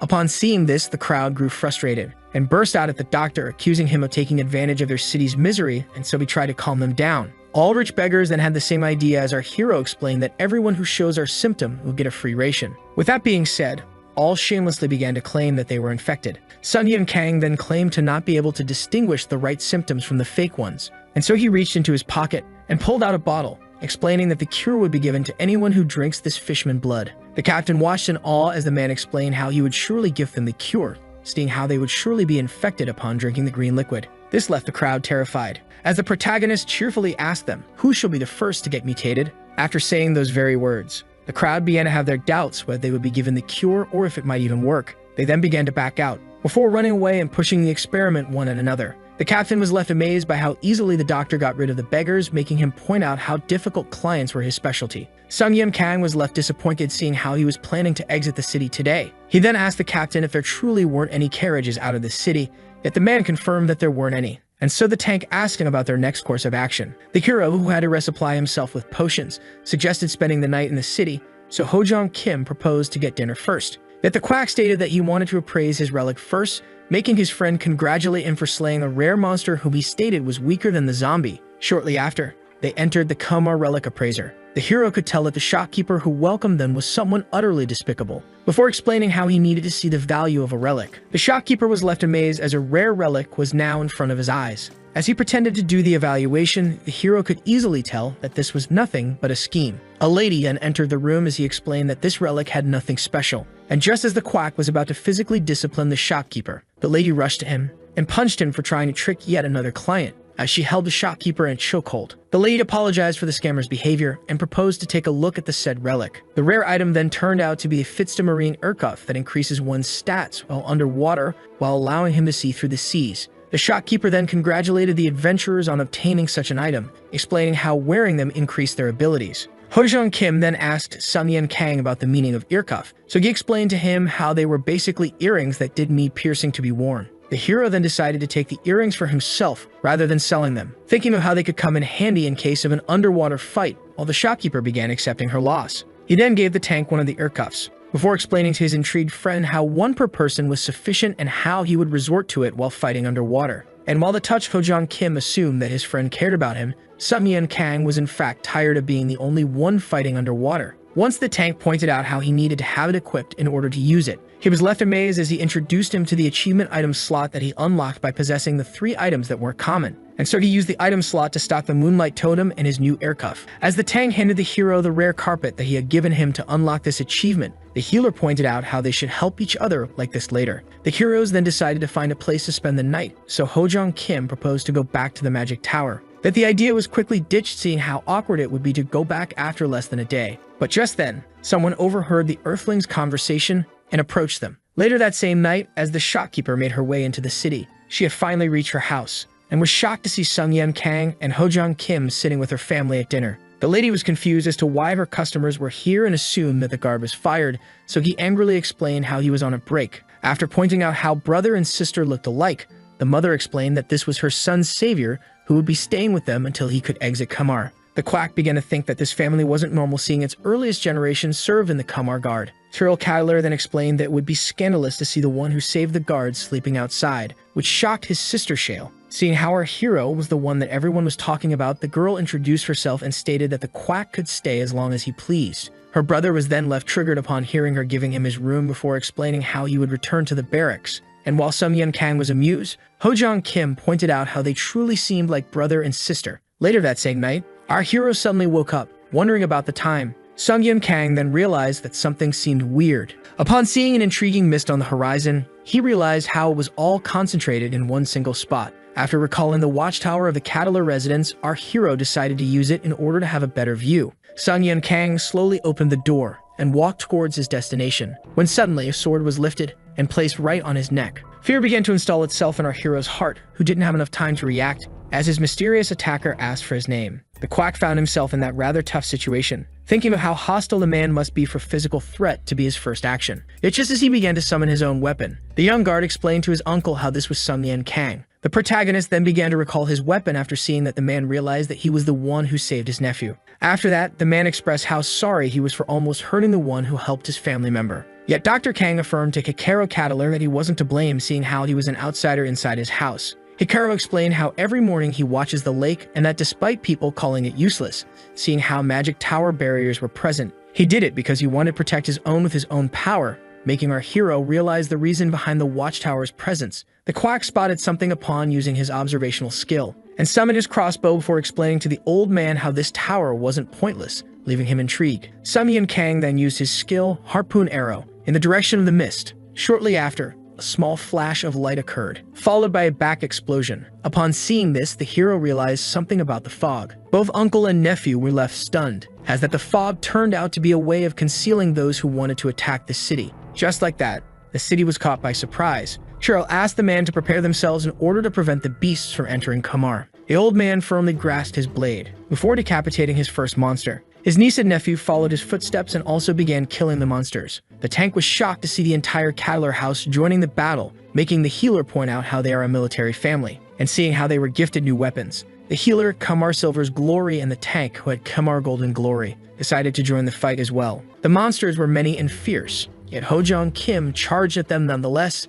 and slayed them on the spot while pointing out how fish shouldn't be on land. Ho Jong Kim was even left amazed by his new weapon that almost tripled his damage. The Cadler siblings pointed out how monsters kept arriving on land. Sung Yen Kang then realized that the monsters must be buffed, seeing how they weren't suffocating on the surface. Just then, he spotted magic users above the sea, and realized that the three fishermen sorcerers were the ones behind the attack. And so the healer decided to use the weapon's skill, Silver Glory, that allows it to use the moonlight effect. The effect of the moonlight will also make the blade respawn in its thrower's hand, before launching a successful surprise attack at one of the three mages. Sung Yen Kang realized slaying the sorcerers would cause the monsters to retreat. The fishermen were then left in a tough spot as the retired Cord ordered an all-out attack. And so the remaining two used their powers in order to chain a powerful spell. Just like that, the Fitsta giant crab emerged from the depths of the seas. And while the Earthlings began to fantasize about eating the crab, the shop owner reminded them that they had bigger matters to take care of. The crab then made its way onto the beach. The city defenders then decided to take it down before it could cause any damage. Yet the tank struggled to injure its tuck shell. After using his observational skill to assert the situation, the hero informed his friend that the monster was using the defensive power of its sturdy body protection. As the beast unleashed a powerful shockwave, the hero urged the rest to assert its weaknesses. As the guard found himself unable to escape, he suddenly spotted something. He urged his sister to flee from the giant crab, but the shopkeeper affirmed that she was going to defend the city with her life. The monster then easily shook her off, before trying to quickly stab her with its leg. Just as the girl assumed herself dead, the Earthlings quickly intervened and smashed the said leg to pieces. That's when our heroes realized the monster's weaknesses, and so they urged the Cadler house to target the legs. And so all charged at the monster to protect Kinamar as they were a military family. Just like that, the crustacean's limbs were destroyed, and with the two mage fishmen slain, all began to cheer joyfully for having achieved victory. Then the old man thanked the Earthlings on behalf of his family for them saving the city. The exhausted Sumyeon Kang affirmed that it was nothing as the man affirmed that he was indebted to them. Hojong Kim affirmed that they were still exhausted seeing how they didn't sleep enough. And so the family urged the two of them to get some sleep before their grand crab feast, which the Earthlings looked forward to. Sometime later, our hero finally woke up. He then asked the guard about the duration of his slumber. So Cyril explained how they had slept through the entirety of yesterday. This made the hero, who had slept 25 hours in a row, ask about the promised crab feast. Seeing how the crab was saved for his awakening, cups were banged later that day. Everyone was having a good time as the shopkeeper asked the Earthlings to enjoy themselves as much as possible, seeing how they were the stars of the event, and affirmed that the shovel in the tank's hand were exceptional as he gave it all the credit for their win. The lady explained that the Khmer glory weapons were only granted to the best soldiers once a year. And as she explained how they could keep it, seeing how they already had many back home, the quack seemed to have noticed something, as a fragment of the dead crab began to shine. And so being intrigued, he went to check upon this odd glow. Sungyeon Kang was intrigued to see that it was the accessory item known as Fragment of the Peerless Crimson Carapace, and when he snatched it off, he was shocked to see the system recognize it as a precious artifact that could be gotten by taking the artifact of an A-rank monster or higher after slaying it. The quack was particularly surprised to see that he obtained an achievement and a skill that increases his chances of finding monster treasures. And so he decided to hold on to the fragment, seeing how no one would mind it. The retired guard then approached our hero, along with the captain of the guards of the South Gate. And when asked about the reason behind his presence, the man explained that he was sent by his superior to formally invite our heroes to visit the Lord of Khmer, who wished to thank them. Later that day, the tank and the healer arrived at the castle of Khmer and were welcomed by its owner. And while the old guard pointed out how much of a privilege it was to be invited, the tank asked the healer about the type of person the ruler of Khmer was. According to Sungyeon Kang, this man was a hardworking and humble mage of the Crimson Tower, who should be the strongest. Yet the word should left Hojong Kim a little intrigued, but just as Dr. Kang was about to explain, the Lord of Khmer took a deep breath before crying his heart out about the monster who attacked his Khmer. The guard desperately tried to calm Gavin de Altegarts, the ruler of Khmer. Hojong Kim watched in awe as the hero explained how this man was a crying coward. A little later, Gavin de Altegarts explained how he always knew how wrong it was to rely on the barrier of the Crimson Tower, and how everyone complained about the budget when he suggested having men ready in such cases, making the hero claim that the guards were too few for Khmer. And so the ruler of the city turned to Sir Cadillac and revealed that he wanted to create the first order of Knights of Khmer, leaving him surprised. The old guard was overjoyed to hear that his family was tasked to turn the guards into powerful knights. Hojong Kim congratulated the one crying with joy for the Cadillac house promotion, making him explain how this was a generational dream come true for them. Upon seeing how Sir Cadillac received such a prestigious promotion as a reward, Sungyeon Kang claimed that he and Hojong Kim should also receive something as valuable for their efforts in assisting the purge of the monster. This made Gavin de Altegarts laugh, seeing how the hero tried to downplay the fact that the adventurers were the true saviors of Khmer. And so the man offered them a mountain of treasure, as well as a position working for his family. Yet to his utter shock, the quack refused the reward. Despite acknowledging the man's generosity and goodwill, the healer aimed to claim something very precious out of his reach. Dr. Kang explained to the crying man that he and his friend are from the Hind village, and that despite its size, it had great influence, seeing how it was an attaching point for travelers and adventurers who are interested in its nearby monsters. For these reasons, the Adventurers Guild built itself there a long time ago, while the Church of Iber is trying to gain power in Hind as well. The Lord of Khmer began to form an idea of what the hero was trying to say as he explained how odd it was to have only these two influential factions in the village. And so he demanded the creation of the Hind Village branch of the Magic Association. They said the organization was reserved for mages only, where one could buy and sell magical items as well as rent accommodation. The existence of a Magic Association branch in the village will greatly reduce the influence of the two other monopolizing organizations. The Lord began to tremble thinking about the operational expenses as the quack pointed out how the Crimson Tower will help him. He explained that he is his envoy. After taking a deep breath, the ruler of Khmer agreed to grant Sungyeon Kang his request, leaving Hojong Kim impressed. Dr. Kang then cheerfully asked for enough rations and funds to make it back to his village, to the ruler's shock. As the hero kept on making more demands, the Lord was left baffled and found himself drowning in an endless sea of requests, seeing how luxurious and expensive the trip that the healer was asking for seemed. So he decided to stop him, stating that the Magic Association's budget should have been reward enough. So the quack explained, and they were now discussing the reward of Hojong Kim, who claims to not be a mage.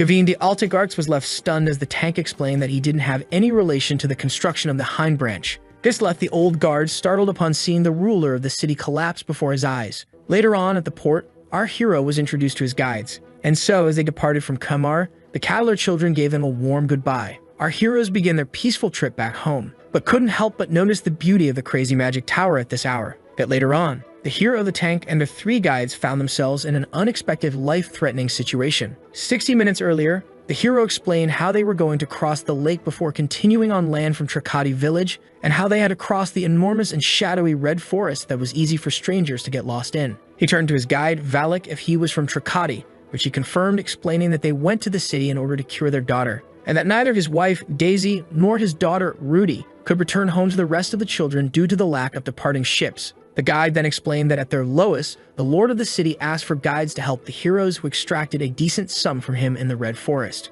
The seasickness spell worked miracles, seeing how Ho-jung Kim didn't feel dizzy at all. Shortly after, the hero decided to check his membership list, a list that increases the stats based on the designated affiliation. The hero gained another membership aside from the Crimson Magic Tower, as he and his friend were now considered as part of the original members of the Catalar Knightage. Despite not belonging to the military house in question, they ended up becoming knights after their deadly adventures with them. He didn't care about the title since rule number 6 in his book was use everything at your disposal. On a related matter, the Quack received a new star mission that required gaining 10,000 points. Seeing how absurd it seemed, our hero began to wonder if he should just abandon it. Just then, the red forest appeared behind the horizon. This creeped Ho-jung Kim out upon seeing its unusual color. The tank then expressed how relieved he was to not have encountered any monsters on this trip. Yet Sum Yim Kang affirmed that they should have restrained themselves from uttering those words, seeing how it attracted bad luck. Suddenly, fish monsters emerged from the sea and began to attack Valak and his family. Upon seeing this, the hero quickly dashed forward and sliced the incoming monsters.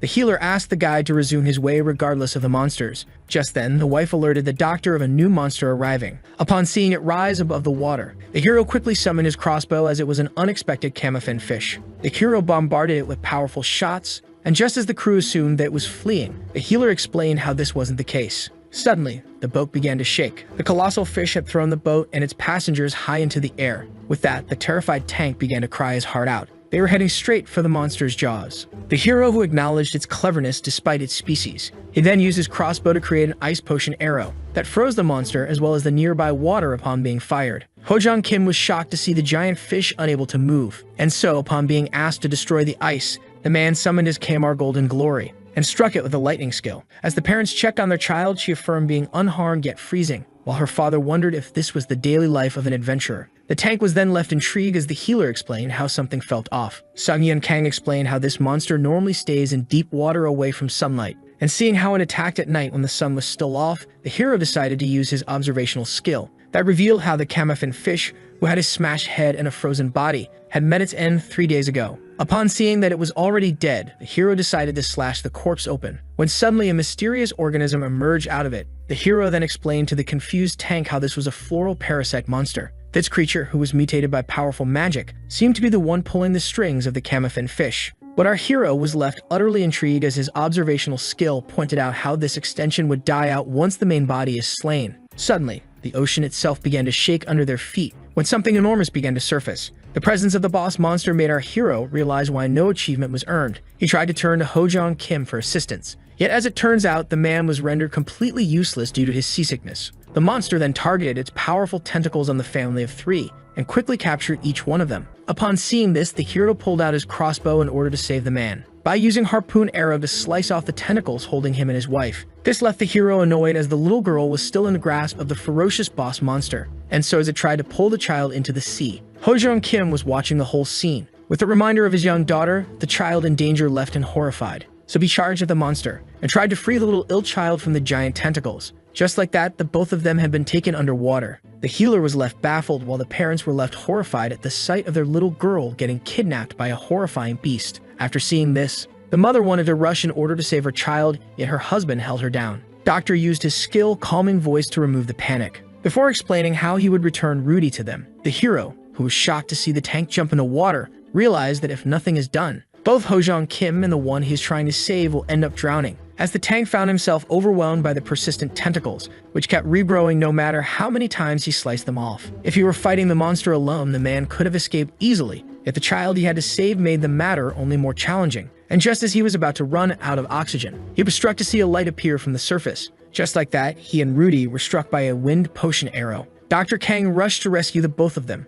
and so he quickly freed the tank and the girl by snatching off the tentacle, holding them hostage. Ho-jung Kim felt overjoyed to see Sum Yun Kang arrive while the quack affirmed to his friend that he would always stay the same. After slashing the arms of the monster, the hero found himself in a pool of green blood. Ho Jong Kim then warned him about the tentacle's regeneration, but as the injured arm was being covered in ice, the quack explained to his surprised friend that his new weapon wasn't a common item. Sun Yim Kang found himself fortunate upon creating himself a knife from ice on the spot, having earned the random and ultra achievement known as Miracle DIY by crafting the knife that grants random enchantments. With that, the one in white urged his friend to take the child and go while he takes care of the monster. Random enchantment grants the newly made weapon a total of 2 effects, with the first being freeze that Sun Yim Kang displayed when slashing off another tentacle. The monster then grabbed a rock and threw it at our hero, who acknowledged its smartness. The protagonist quickly resorted to his crossbow and then imbued it with the ice potion arrow. Before quickly firing at the rock, as the projectile was rendered frozen, the hero began to think of his second enchantment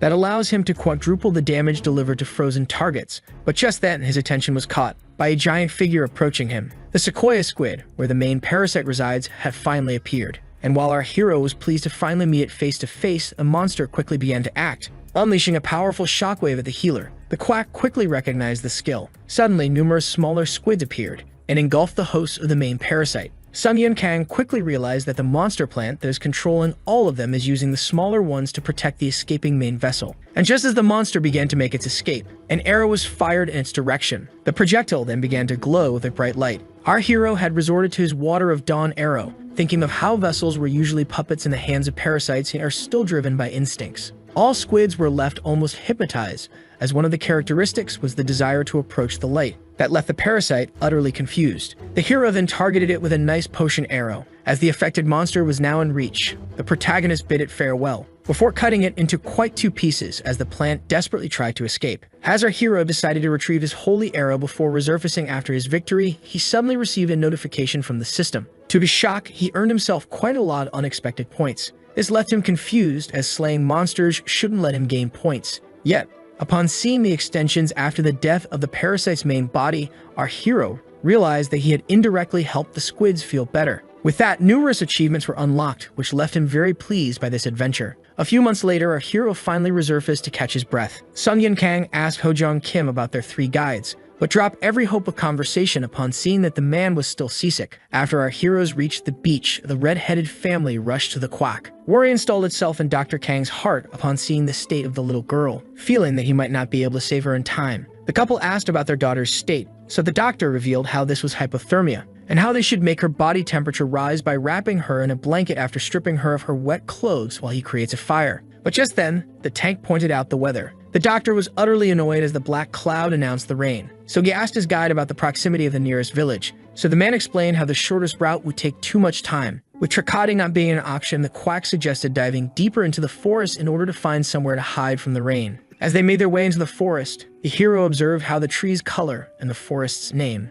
As Ho Jong Kim pointed out how everything around them was red, the guide explained that the local beasts and humans also shared the same trait, and that everyone in their village was a ginger. The lady then asked the adventurers to stay close, seeing how outsiders always get lost in these woods, making the tank assume that the path is confusing. Yet the lady affirmed that this wasn't the case, seeing how pointless the signs previously pointing to Tricati were, and how mages attribute this phenomenon to the forest's unique magic. Just then, the alerted healer asked everyone to stay in their position, as he summoned his weapon, leaving all confused. He then pointed the knife at the nearby bushes and demanded someone to reveal themselves. Upon seeing how he was discovered, the man quickly got out of his hiding spot, followed by the girl with him. Ho Jong Kim was left confused as the man recognized them as the Red Road Gang. So he explains how they were road bandits of the forest and how one must have red hair to join them, as well as not assaulting those with the same characteristic. As the man pointed out how one could be allowed to join if he paints his head red, the tank realized that it was mostly a ginger club. The bandits then demanded the healer to obey in silence after he guessed that he was being taken away for the sake of a wounded person.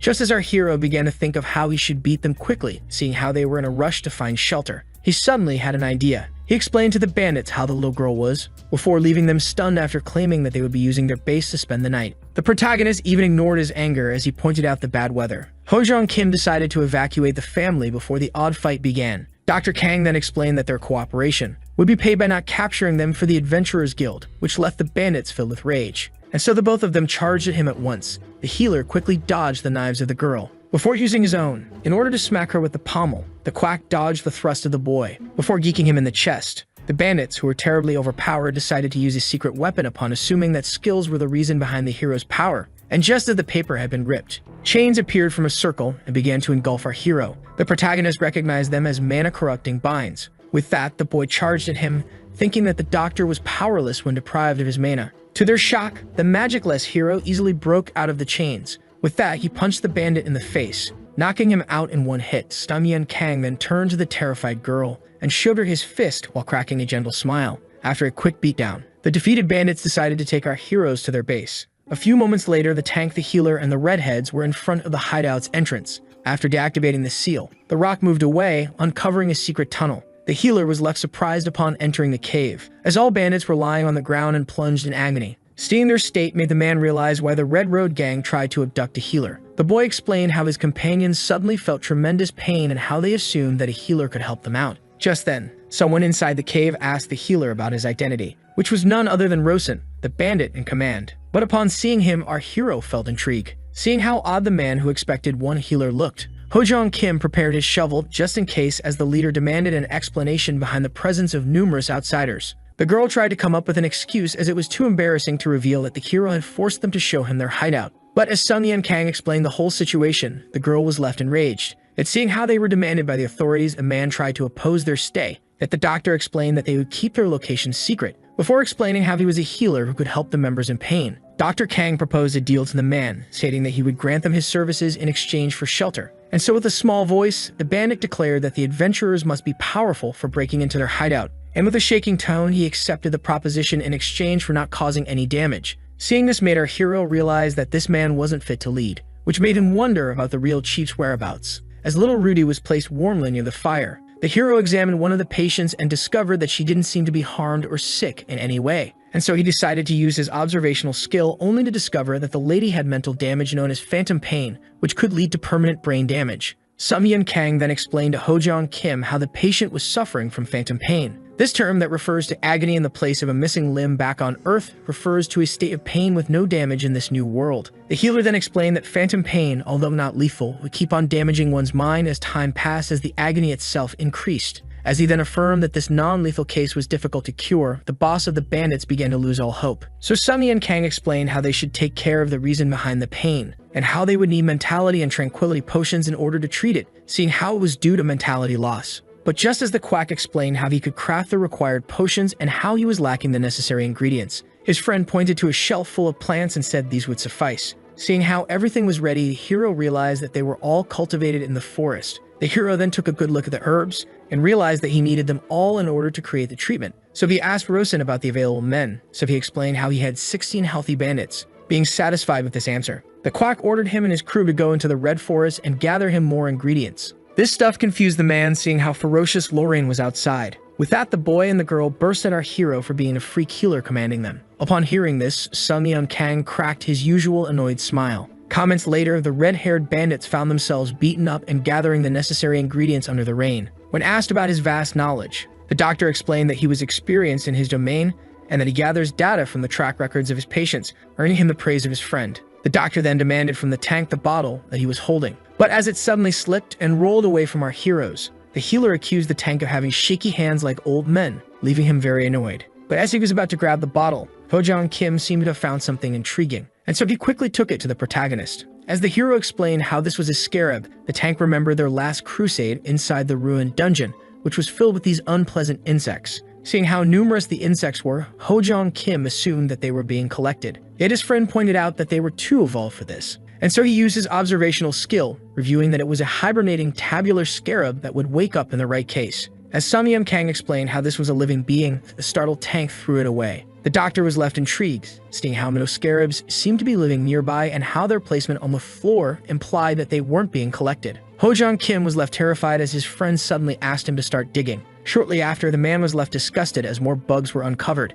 and demanded an explanation from his friend, whose doubts were proven right. The quack explained that the entire cave must be filled with these bugs, and so he decided to have a long conversation with a boss bandit later on. As it kept on raining heavily outside, the hero had used the fresh material provided by the bandits in order to craft the cure, before asking Rosen to make his bandits take the medicine on time, leaving him deeply thankful. The man then began to whisper and apologize for misjudging our hero and doubting his skills. Upon hearing that he was using potions, to his shock, the two young bandits asked him to rest assured as they gave their comrades the antidote, explaining how they will do everything they can to make the other bandits feel better again. This made the doctor point out that even scums care about their own, while the boss explained how his members were very close. Just then, the man was left anxious as the hero explained how rare phantom pain is, and how it was normally located in the deadliest regions of the continent, like contaminated places and hard dungeons, being one of the brutalest effects. Fear covered Rosen's face as the quack explained how unlikely it is for phantom pain to be abundantly present in a mere bandit hideout. Sun Yun Kang then implied that the leader was keeping a secret. Sun Yun Kang explained how it all seemed odd from the beginning, stating how casually the thieves used the expensive man contamination spell, which is something thieves wouldn't do seeing how much they were obsessed with money. Yet as Rosen tried to defend himself, the hero pointed at the dirt in the cave, explaining how everything in this forest was red, soft, and moist,